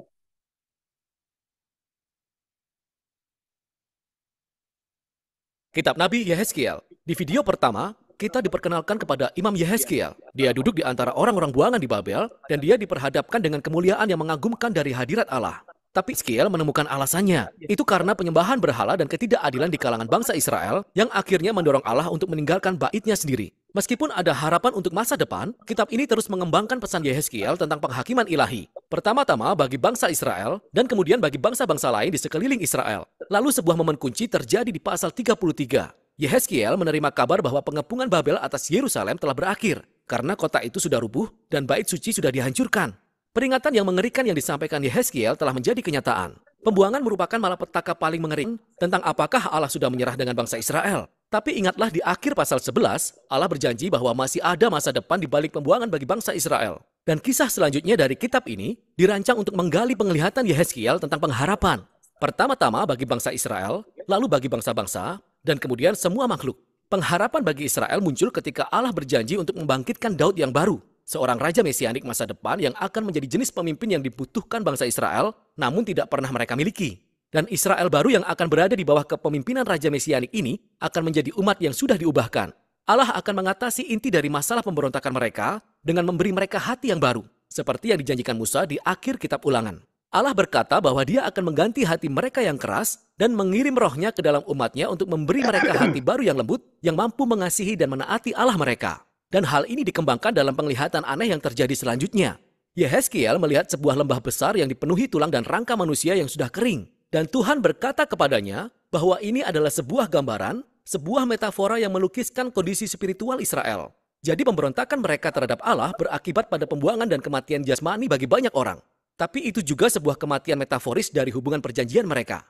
Dan Allah mengatakan kepada Yeskiel bahwa rohnya akan datang untuk menghidupkan umatnya kembali. Lalu datanglah angin yang menyebabkan tulang-tulang itu berdiri, dan angin itu mengisi mereka dengan nafas kehidupan. Lalu tumbuh daging di atas tulang-tulang, dan tiba-tiba Yeskiel melihat manusia baru berdiri di hadapannya. Nah, penglihatan ini mengingatkan kita akan kisah tentang penciptaan manusia di kitab Kejadian pasal 2, di mana Allah menciptakan manusia dari debu tanah dan memberi nafas ilahi. Jadi pemberontakan Israel dan umat manusia menyebabkan kematian. Dan satu-satunya harapan adalah bahwa Allah akan melakukan tindakan penciptaan baru dan membentuk kembali manusia sedemikian rupa sehingga mereka dapat benar-benar hidup dalam hubungan penuh kasih dengan Allah dan sesama. Dan setelah Allah akan menangani kejahatan yang ada di hati umatnya sendiri, beberapa pertanyaan masih belum terjawab seperti bagaimana dengan kejahatan yang masih merajalela di antara bangsa-bangsa? Dan bagaimana dengan masa depan tempat kediaman Allah di bait suci? Dan inilah isi dari dua bagian terakhir dari kitab ini. Jadi pertama-tama kita lihat pasal 38 dan 39. Kedua pasal ini menjanjikan penaklukan terakhir Allah atas kejahatan di antara bangsa-bangsa yang dipersonifikasi sebagai seorang penguasa yang bernama Gog dari tanah Magog.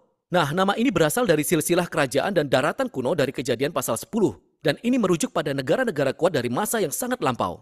Jadi, Yeskiel memilih nama Alkitabiah yang kuno ini sebagai gambaran dari setiap dan semua kerajaan yang penuh kekerasan. Sehingga kita menemukan bahwa Gog bersekutu dengan 7 negara yang berasal dari keempat penjuru mata angin. Itu jelas merupakan sebuah gambaran dari seluruh bangsa di dunia. Ini juga membantu kita memahami mengapa Yeskiel menggambarkan Gog dengan gambaran yang dia gunakan sebelumnya di dalam kitab ini untuk menggambarkan Raja Tirus dan Raja Mesir yang bernama Fir'aun. Bagi Yeskiel, Gog adalah gabungan semua orang paling kejam dalam Alkitab. Gog adalah model pemberontakan manusia melawan Allah. Kisah dasar dalam pasal-pasal ini adalah bahwa Gog menolak rencana Allah untuk memulihkan umatnya. Dan sama seperti Fir'aun dalam cerita Keluaran, Gog datang untuk menghancurkan umat Allah. Tapi Tuhan menunjukkan keadilannya pada Gog. Dan itu terjadi dalam sebuah adegan yang membingungkan, yang secara harfiah tidak masuk akal jika kita membacanya secara berurutan. Karena pertama, Gog dan pasukannya ditimpa gempa bumi, tapi kemudian mereka dilalap api dalam 2 kesempatan yang berbeda.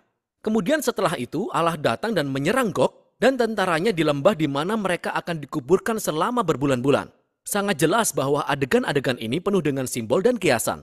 Yeskiel telah mengeluarkan keseluruhan alat peraga puitisnya untuk menggambarkan bagaimana Allah bertekad untuk menaklukkan kejahatan manusia yang telah menghancurkan dunianya, sehingga ia bisa membuka jalan bagi ciptaan yang baru. Maka begitu kejahatan akhirnya ditangani di antara bangsa-bangsa, bagian terakhir dari kitab ini menjelaskan bagaimana hadirat Allah suatu saat akan kembali kepada umatnya dan bait sucinya membawa pemulihan kosmis. Jadi Yeskiel pertama-tama mendapat penglihatan panjang tentang bait suci baru dan kota baru. Dia diberi pemandu wisata surgawi yang mengajaknya berkeliling di sekitar kompleks bait suci baru yang jauh lebih besar dan lebih megah daripada bait suci Salomo. Ada altar baru, imam-imam baru, sistem penyembahan yang sama sekali baru. Dan setelah tur yang panjang ini, kereta kerajaan Allah yang penuh kemuliaan yang dilihatnya pada penglihatan pertama datang kembali dan memasuki bait suci baru. Nah, makna dari penglihatan tentang bait suci ini telah menjadi sumber perdebatan sejak dahulu kala. Beberapa pembaca Kristen dan Yahudi percaya bahwa penglihatan ini akan digenapi secara harfiah suatu hari nanti. Dan bahwa pasal-pasal ini menawarkan cetak biru yang sebenarnya dari bait suci baru yang akan dibangun saat Mesias datang kembali dan membawa kerajaan Allah. Tetapi banyak pembaca Yahudi dan Kristen lainnya berpikir bahwa penglihatan ini seperti semua penglihatan Yeskiel lainnya penuh dengan simbol. Semuanya menggambarkan realitas hadirat Allah yang kembali kepada umatnya dalam kerajaan mesianik, namun tidak harus dalam bentuk bangunan yang sebenarnya. Apapun pandangan yang kita ambil, sangat penting bahwa Yehezkiel tidak pernah memanggil kota ini Yerusalem. Dan pasal 47 dan 48 menunjukkan mengapa. Yehezkiel melihat aliran kecil air yang mengalir keluar dari ambang pintu dan tangga bait suci, lalu dengan cepat menjadi aliran sungai yang deras. Dan kemudian mengalir keluar dari bait suci dan dari kota ke padang pasir, menuju salah satu tempat paling sepi di planet bumi, yaitu lembah laut mati. Kemudian sungai itu meninggalkan jejak pepohonan dan kehidupan. Dan kemudian laut mati berubah menjadi laut yang hidup dan penuh dengan tanaman dan hewan. Semua gambaran ini berasal dari Taman Eden dalam Kejadian pasal 1 dan 2. Dan kita melihat betapa kosmis penglihatan Yeskiel ini sebenarnya.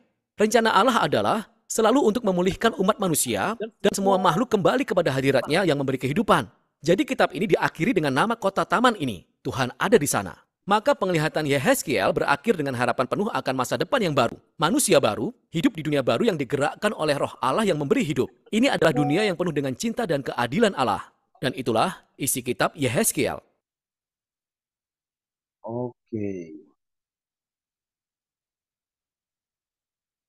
Bisa lihat hak istimewa setan?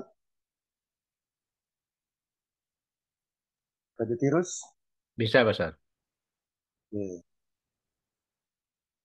Siapa aja yang belum bersuara di dalam ruangan ini?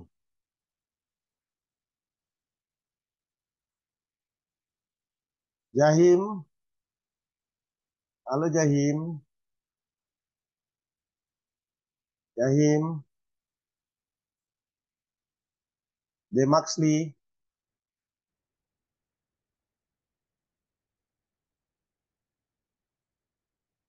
Demaxli? Didinli? Ya, siap, Dokter. Ya, boleh baca Yeskiel 28 ayat 11 sampai 15 ya. Sebentar.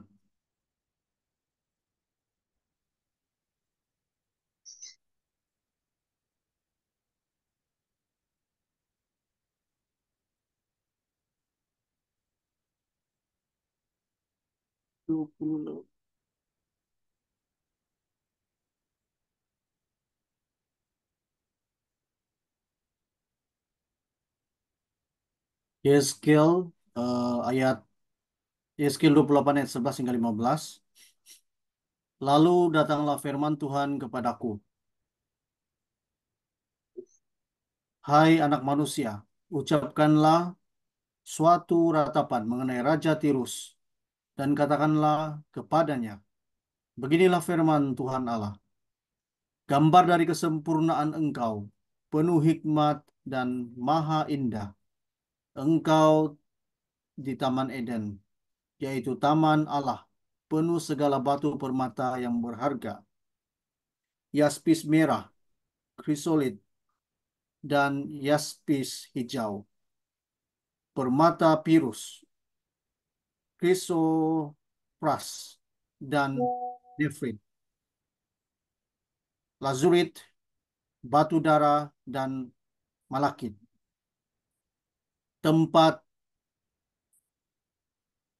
tatahannya diperbuat dari emas dan disediakan pada hari penciptaanmu. Kuberikan tempatmu dekat kirub yang berjaga. Di gunung kudus Allah engkau berada dan berjalan-jalan di tengah batu-batu yang bercahaya-cahaya. Ayat yang ke-15. Engkau tak bercelah di dalam tingkah lakumu. Sejak dari penciptaanmu sampai terdapat kecurangan padamu. Demikian pembacaan firman Tuhan. Ya. Dalam Yeskiel 28 ayat 11 sampai 15 ya. Dijelaskan di situ tentang King Tirus, Raja Tirus. Nah, ini menggambarkan tentang hak-hak istimewa daripada Satan itu ya.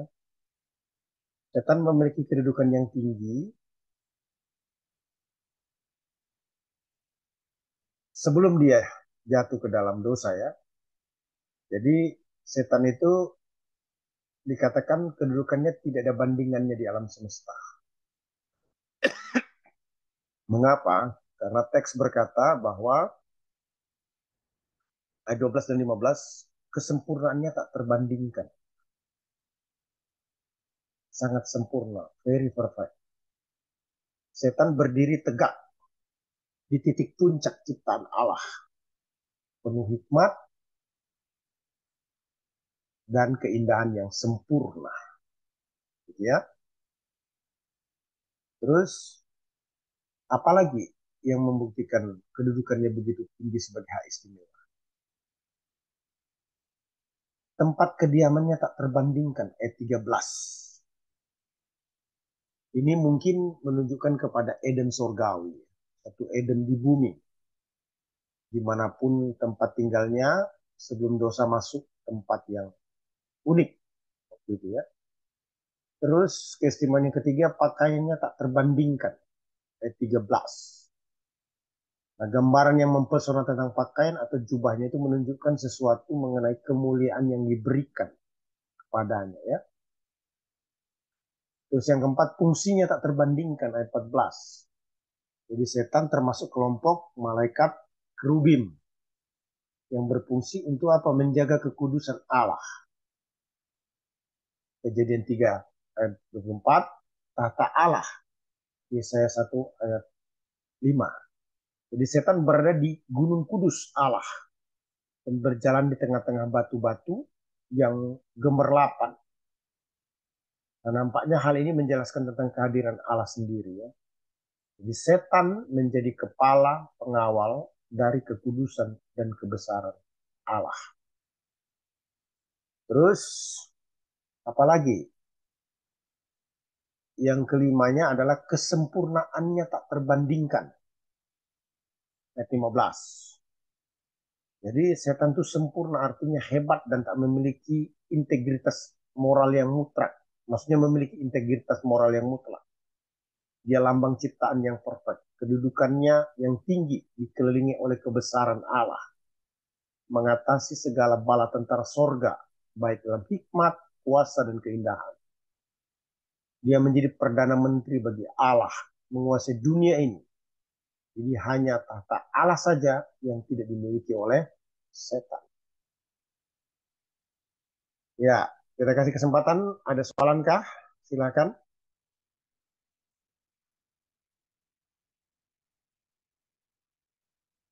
Sampai di kitab Yeskiel ini ya. Silakan. Boleh tanya, Ya, bagaimana kita boleh buat kesimpulan yang Raja Tirus itu adalah setan? bagus. Bagaimana kita boleh? Ya, Jadi dalam Alkitab itu kan ada namanya menafsir teks itu progressive revelation. Satu pewahyuan yang mengalami progresif. Ya.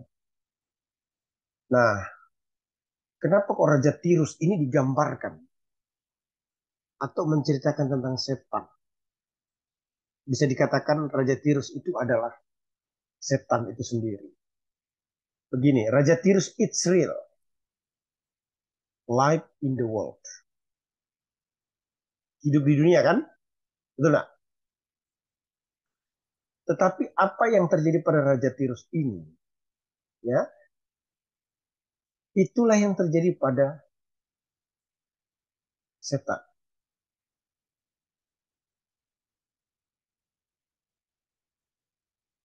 Jadi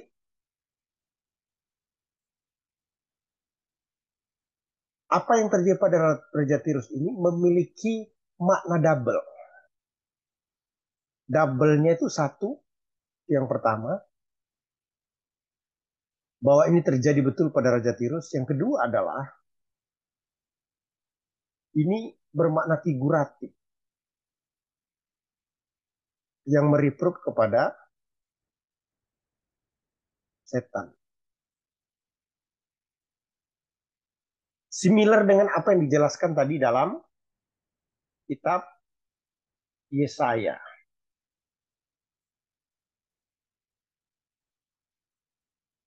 Ayat 24, ayat 12 sampai 20.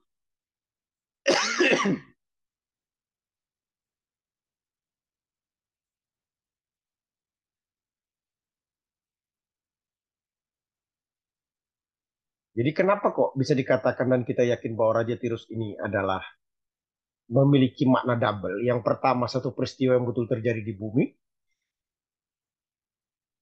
Karena Raja Tirus Israel.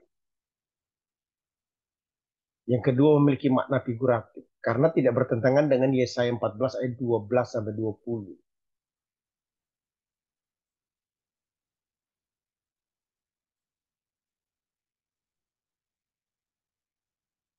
Nah, sampai hari ini kitab Yeskiel yang menjadi teks tadi itu belum pernah diperdebatkan bahwa itu bukan bicara tentang setan. Jadi teks itu tetap dipahami, diterima. Belum ada perdebatan teologi untuk hal tersebut. Nah, terima kasih Dr. Jovis. Yang lainnya silakan. Ini rambutnya sudah pendek ini. Sudah potong rambut ini Dr. Jovis nih. Wajahnya wajah baru ya. Belum. Oh, belum kah? Saya pikir sudah dipotong. Oke. Masih ada lagi dokter? Atau yang lain?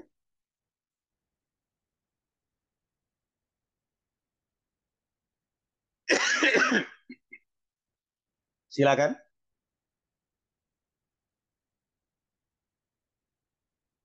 Mr. Michael.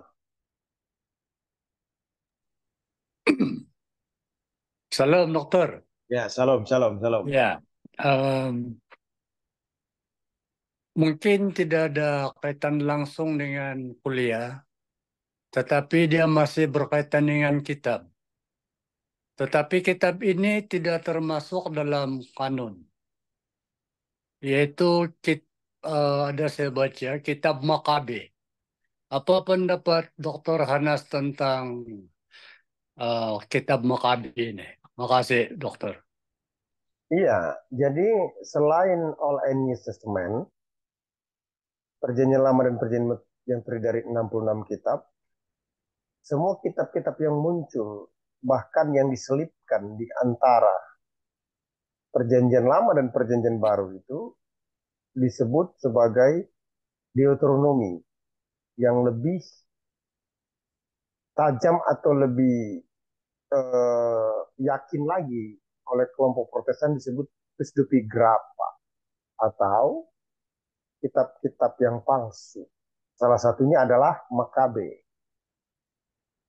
Palsunya di mana? Ini saya harus jelaskan dulu. Palsunya di mana? Karena buku saja itu kan diakui. Kalau Pak Michael menulis buku kan diakui. Saya menulis buku kan diakui. Semua kita yang menulis buku diakui enggak? Diakui dong.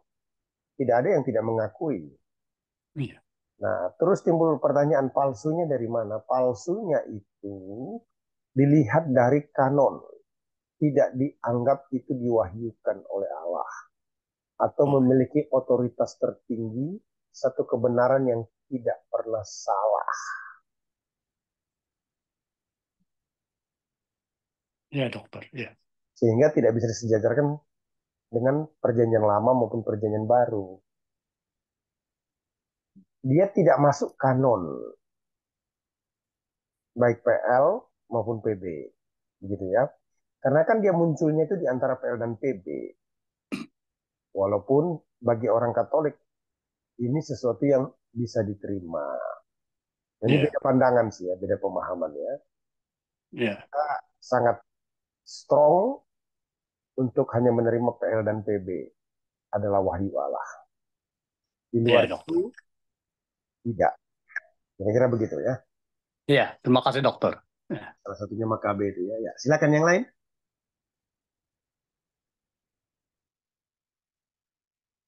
Masih adakah dari Pak Michael atau siapa saja terserah? Setakat ini itu saja dokter. Oh begitu ya. Oke, dari brother kita Ayub, silakan. Bagaimana brother Ayub Tangi Bali? Ya, Gusti. Ya, ya kalau ini menyangkut Yeskiel ini Pak, kan di sini kitab Yeskiel ini menyangkut penghakiman atas bangsa-bangsa lain. Karena kalau dilihat dari sejarahnya bahwa banyak penindasan terhadap bangsa Israel, terhadap bangsa-bangsa lain seperti Amon, eh, apa ya, bangsa Filistin dan Mesir. Dan kalau dilihat dari sejarah Yeskiel ini bahwa Tuhan memberikan pemulihan, ada pengharapan dan pemulihan terhadap Israel setelah mungkin dicobai oleh bangsa-bangsa, dan itu juga ada murka terhadap Tuhan. Kalau dilihat dari sini Pastor, ya pemulihan yang diberikan Tuhan itu semacam bagaimana ya, dan pengharapan, karena selama ini bangsa Israel itu ditindas dan diberi hukuman, karena Baik, baik, dijelaskan di baik, Alkitab ini baik. bahwa ada pengharapan Iya. di Yeskiel ini Pak Jadi kalau Pastor. kita mau melihat secara khusus kepada bangsa Israel, kita harus melihat itu divine timetable. Itu penanggalan kerja ilahi. Ya. Bahwa memang orang sekuler bilang kiamat. Ya. Orang sekuler bilang kiamat. Orang gereja bilang rapture. Jadi Israel ini merupakan bangsa yang tidak bisa dianggap remeh. Tapi bangsa ini adalah merupakan bangsa yang kalau boleh saya katakan sudah ditentukan dari awalnya menjadi bangsa yang menyejarah. Bangsa yang menyejarah. Bangsa yang menyejarah itu artinya apa? Satu bangsa yang melahirkan sejarah-sejarah dan itu dapat dijadikan sebagai salah satu acuan untuk melihat hal-hal yang akan terjadi di kemudian hari.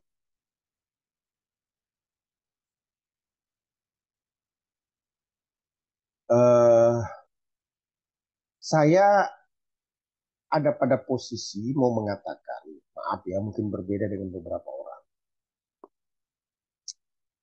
Ujung-ujungnya sebenarnya ini kan bicara tentang akhir zaman. Di mana akhir zaman itu menurut saya sudah dimulai sejak Yesus. Yesus hidup di bumi hingga dia akan datang menjemput kita sebagai saleh-saleh. Jadi sekarang ini adalah merupakan satu masa di mana Israel sebagai umat pilihan Allah dalam proses master plan, dalam penggenapan master plan rencana Allah yang besar. Ya. Kalau kita bilang Israel sebagai bangsa yang dipilih, terbukti banyak juga Israel yang tidak terima Yesus kan. Nah, saya lebih menyebut orang Israel yang lahir baru yang terima Yesus itu disebut sebagai Israel rohani. Jadi sedikit berbeda mungkin konsepnya ya. Jadi Israel rohani itu siapa? Orang Israel asli yang terima Yesus. Orang Israel yang berdiaspora yang terima Yesus. Itu yang disebut dengan Israel rohani. Timbul pertanyaan, bagaimana dengan Israel yang tidak rohani? Tidak ada keselamatan di luar Yesus berdasarkan data Alkitab.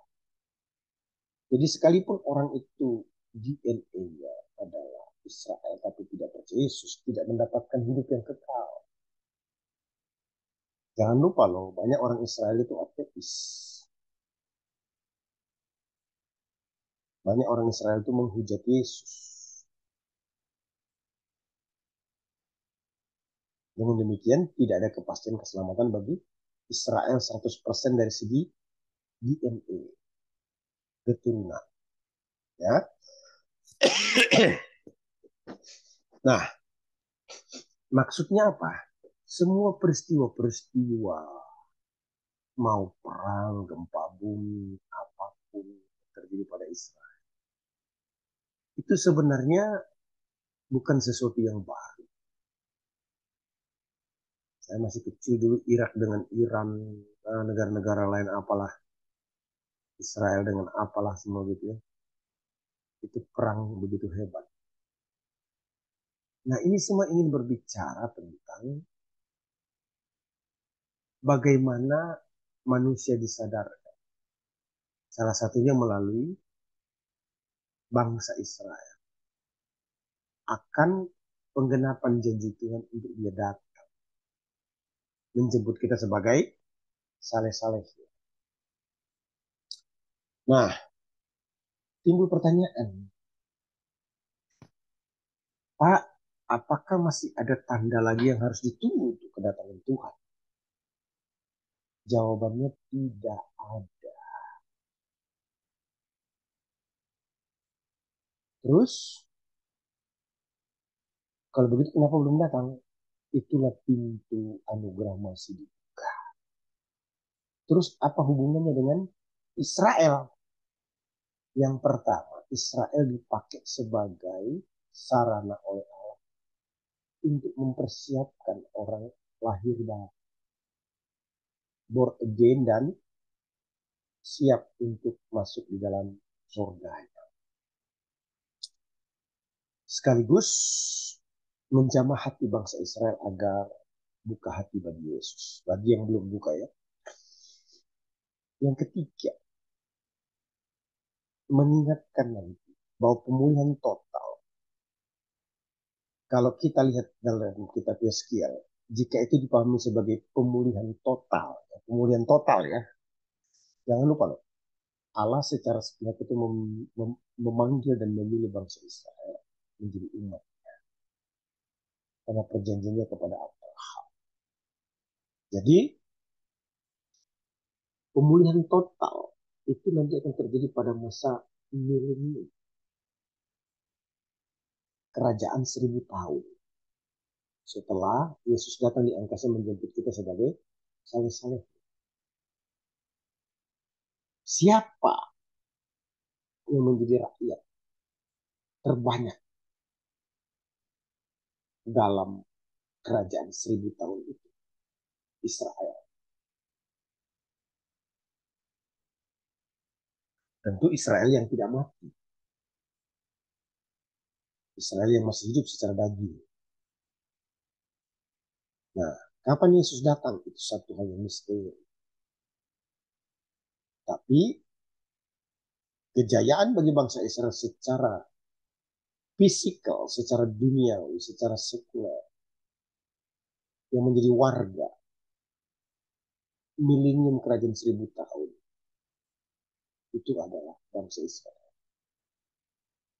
Terus timbul pertanyaan, bagaimana Israel yang sudah mati secara DNA tidak akan dibangkitkan jika tidak terima Yesus secara pribadi? Jadi yang hidup ketika Yesus datang yang kedua kali, maka orang-orang Israel ini diprediksi akan menjadi satu kumpulan atau massa yang belum pernah terjadi sebelumnya. Dia membuka hati untuk menerima Yesus sehingga masuk di dalam kerajaan 1000 tahun damai. Jadi anggota member terbanyak dalam kerajaan Sebutan itu siapa? Orang-orang Israel yang lahir baru tapi belum mati secara fisik karena belum meninggal dan Yesus datang bersama saleh-salehnya, yaitu gereja yang disebut dengan body of Christ, church, umat Allah. Jangan lupa ya, peristiwa ini saya pahami sebagai satu peristiwa setelah terjadi yang namanya rapture. Ya, bagaimana brother kita?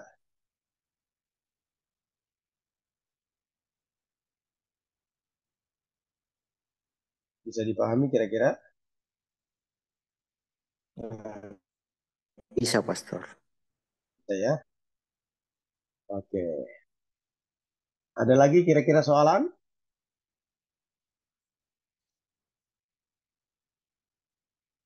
Malam ini kita tidak ada break ya, tapi kita kurangi waktu untuk kuliah ya. Maaf ya. Ada pertanyaan? Ada soalan? Bagaimana? Pak Laib, Okim, sehat-sehat? Atau ada di hospital? Oke. Masih di hospital, dokter. Oh, hospital ya. Iya, ya. Doakan supaya cepat sembuh ya. Oh ya, Iya. nanti kita mau berdoa untuk orang tua daripada pendeta Yusuf ya, yang meninggal dunia di masa di akhir pertemuan ya. Kita doakan ya. Saya dapat informasi langsung yang ada di dunia ya. Silakan teman-teman, masih ada soalan?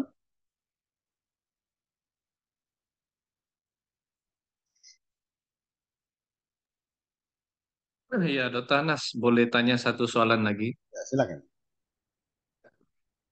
Ya, soalan ini tidak ada kaitan dengan kuliah pada hari ini, cuma ada persoalan tentang pemberian persembahan. Setelah berbincang dengan rakan pastor, dia bertanya tentang pendapat saya tentang ada jemaat bertanya, mereka memberi persembahan atau perpuluhan daripada hasil bisnis mereka, tetapi bisnis yang mereka lakukan itu ialah menjual alkohol. Mereka membuat uh, minuman alkohol secara tradisional, dan juga yang satu lagi ialah menanam tembakau. Ganja maksudnya? Rokok? Bukan Rokok.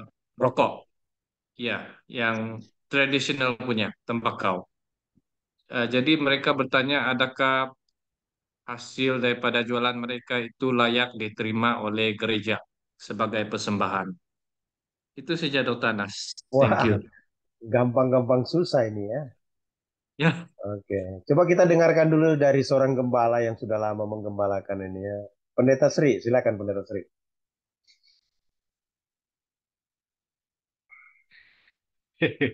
Iya, ya memang saya belum bertemu dengan kasus yang seperti ini ya, Pastor ya. Tapi Silakan berikan pandangan. ya, secara prinsip itu adalah bagian daripada usaha ya, usaha seorang. Artinya ya usaha yang ya kalau menurut saya itu bagian daripada usaha, sekalipun penjual daripada apa orang nggak boleh kan, dilarang untuk mabuk, dilarang katakanlah juga boleh rokok. Nah, tentu apa yang kalau bagian daripada usaha yang dilakukan oleh seseorang, usaha itu dengan uh, bagian apa yang kita katakan tadi itu usaha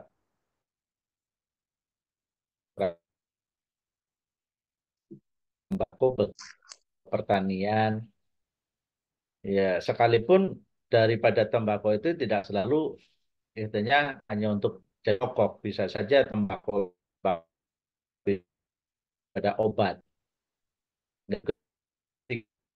Dan tujuan daripada itu orang itu akan mempergunakannya untuk apa, ya. Menghasilkan itu ya kalau ya, bisa itu mereka itu dengan persepuluhan. Kalau itu saya sih seperti itu, Pak. Iya, bagus ya. Jadi ini gray area, kalau boleh saya katakan gray area ya. Kenapa kok gray area? Karena gini, tithing yang disebut dengan 10% itu kan eh, diberikan merupakan hasil daripada working, pekerjaan dari setiap umat, gitu ya. Nah, saya bicara dari sisi fakta sosial dulu ya, fakta sosial ya, supaya kita fair nanti dong berpikirnya ya. Di Sulawesi Utara, minuman keras seperti cap tikus istilahnya itu keras sekali itu ya, Pak Sri tahu itu ya, Pak Sri tahu itu ya. Itu legal, legal. Artinya apa? Sah. Dan alkohol itu eh, untuk kepentingan-kepentingan tertentu sebenarnya dibutuhkan.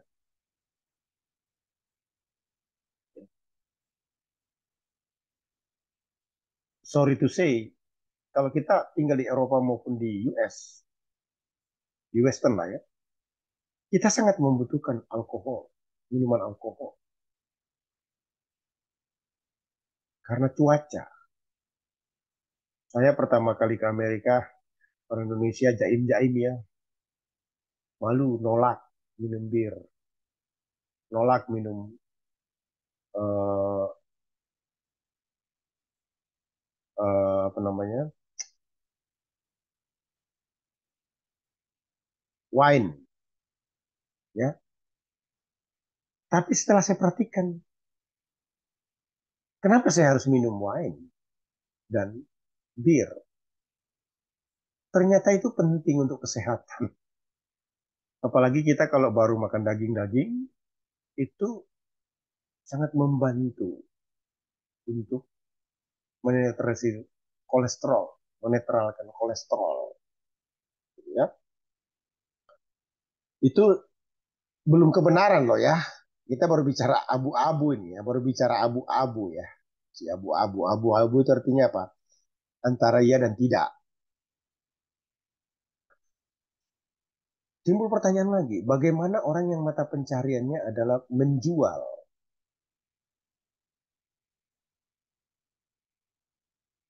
alkohol untuk kepentingan makan minum.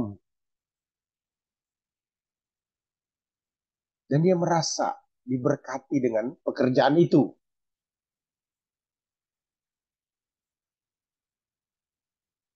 Sehingga dia memberi tithing. Loh, kalau begitu Pak, berarti berharap banyak orang minum dong. Jadi ini alkohol kan? Dokter jawab isi alkohol ya. Alkohol dengan tembakau kan? Ya. Ya betul, ya betul. Nah, oke. Nah, berarti dia berharap banyak dong. Kalau dia diberkati. Saya bicara sebagai seorang yang terjun di lapangan ya. Ada orang yang memang pekerjaannya itu buat minuman keras yang dijual untuk makan dan minum suami istri dan anak-anak. Bahkan anaknya bisa sekolah itu karena jualan itu. Dia tidak punya profesi yang lain. Berarti kalau kita menghentikan pekerjaan dia, kita harus mencarikan pekerjaan yang baru. Atau dia mendapatkan pekerjaan yang baru. Sementara pekerjaan ini sudah 3 generasi Jadi saya bicara faktual ini ya, nggak bicara di atas angin. Saya bicara fakta. Apa yang terjadi di lapangan loh.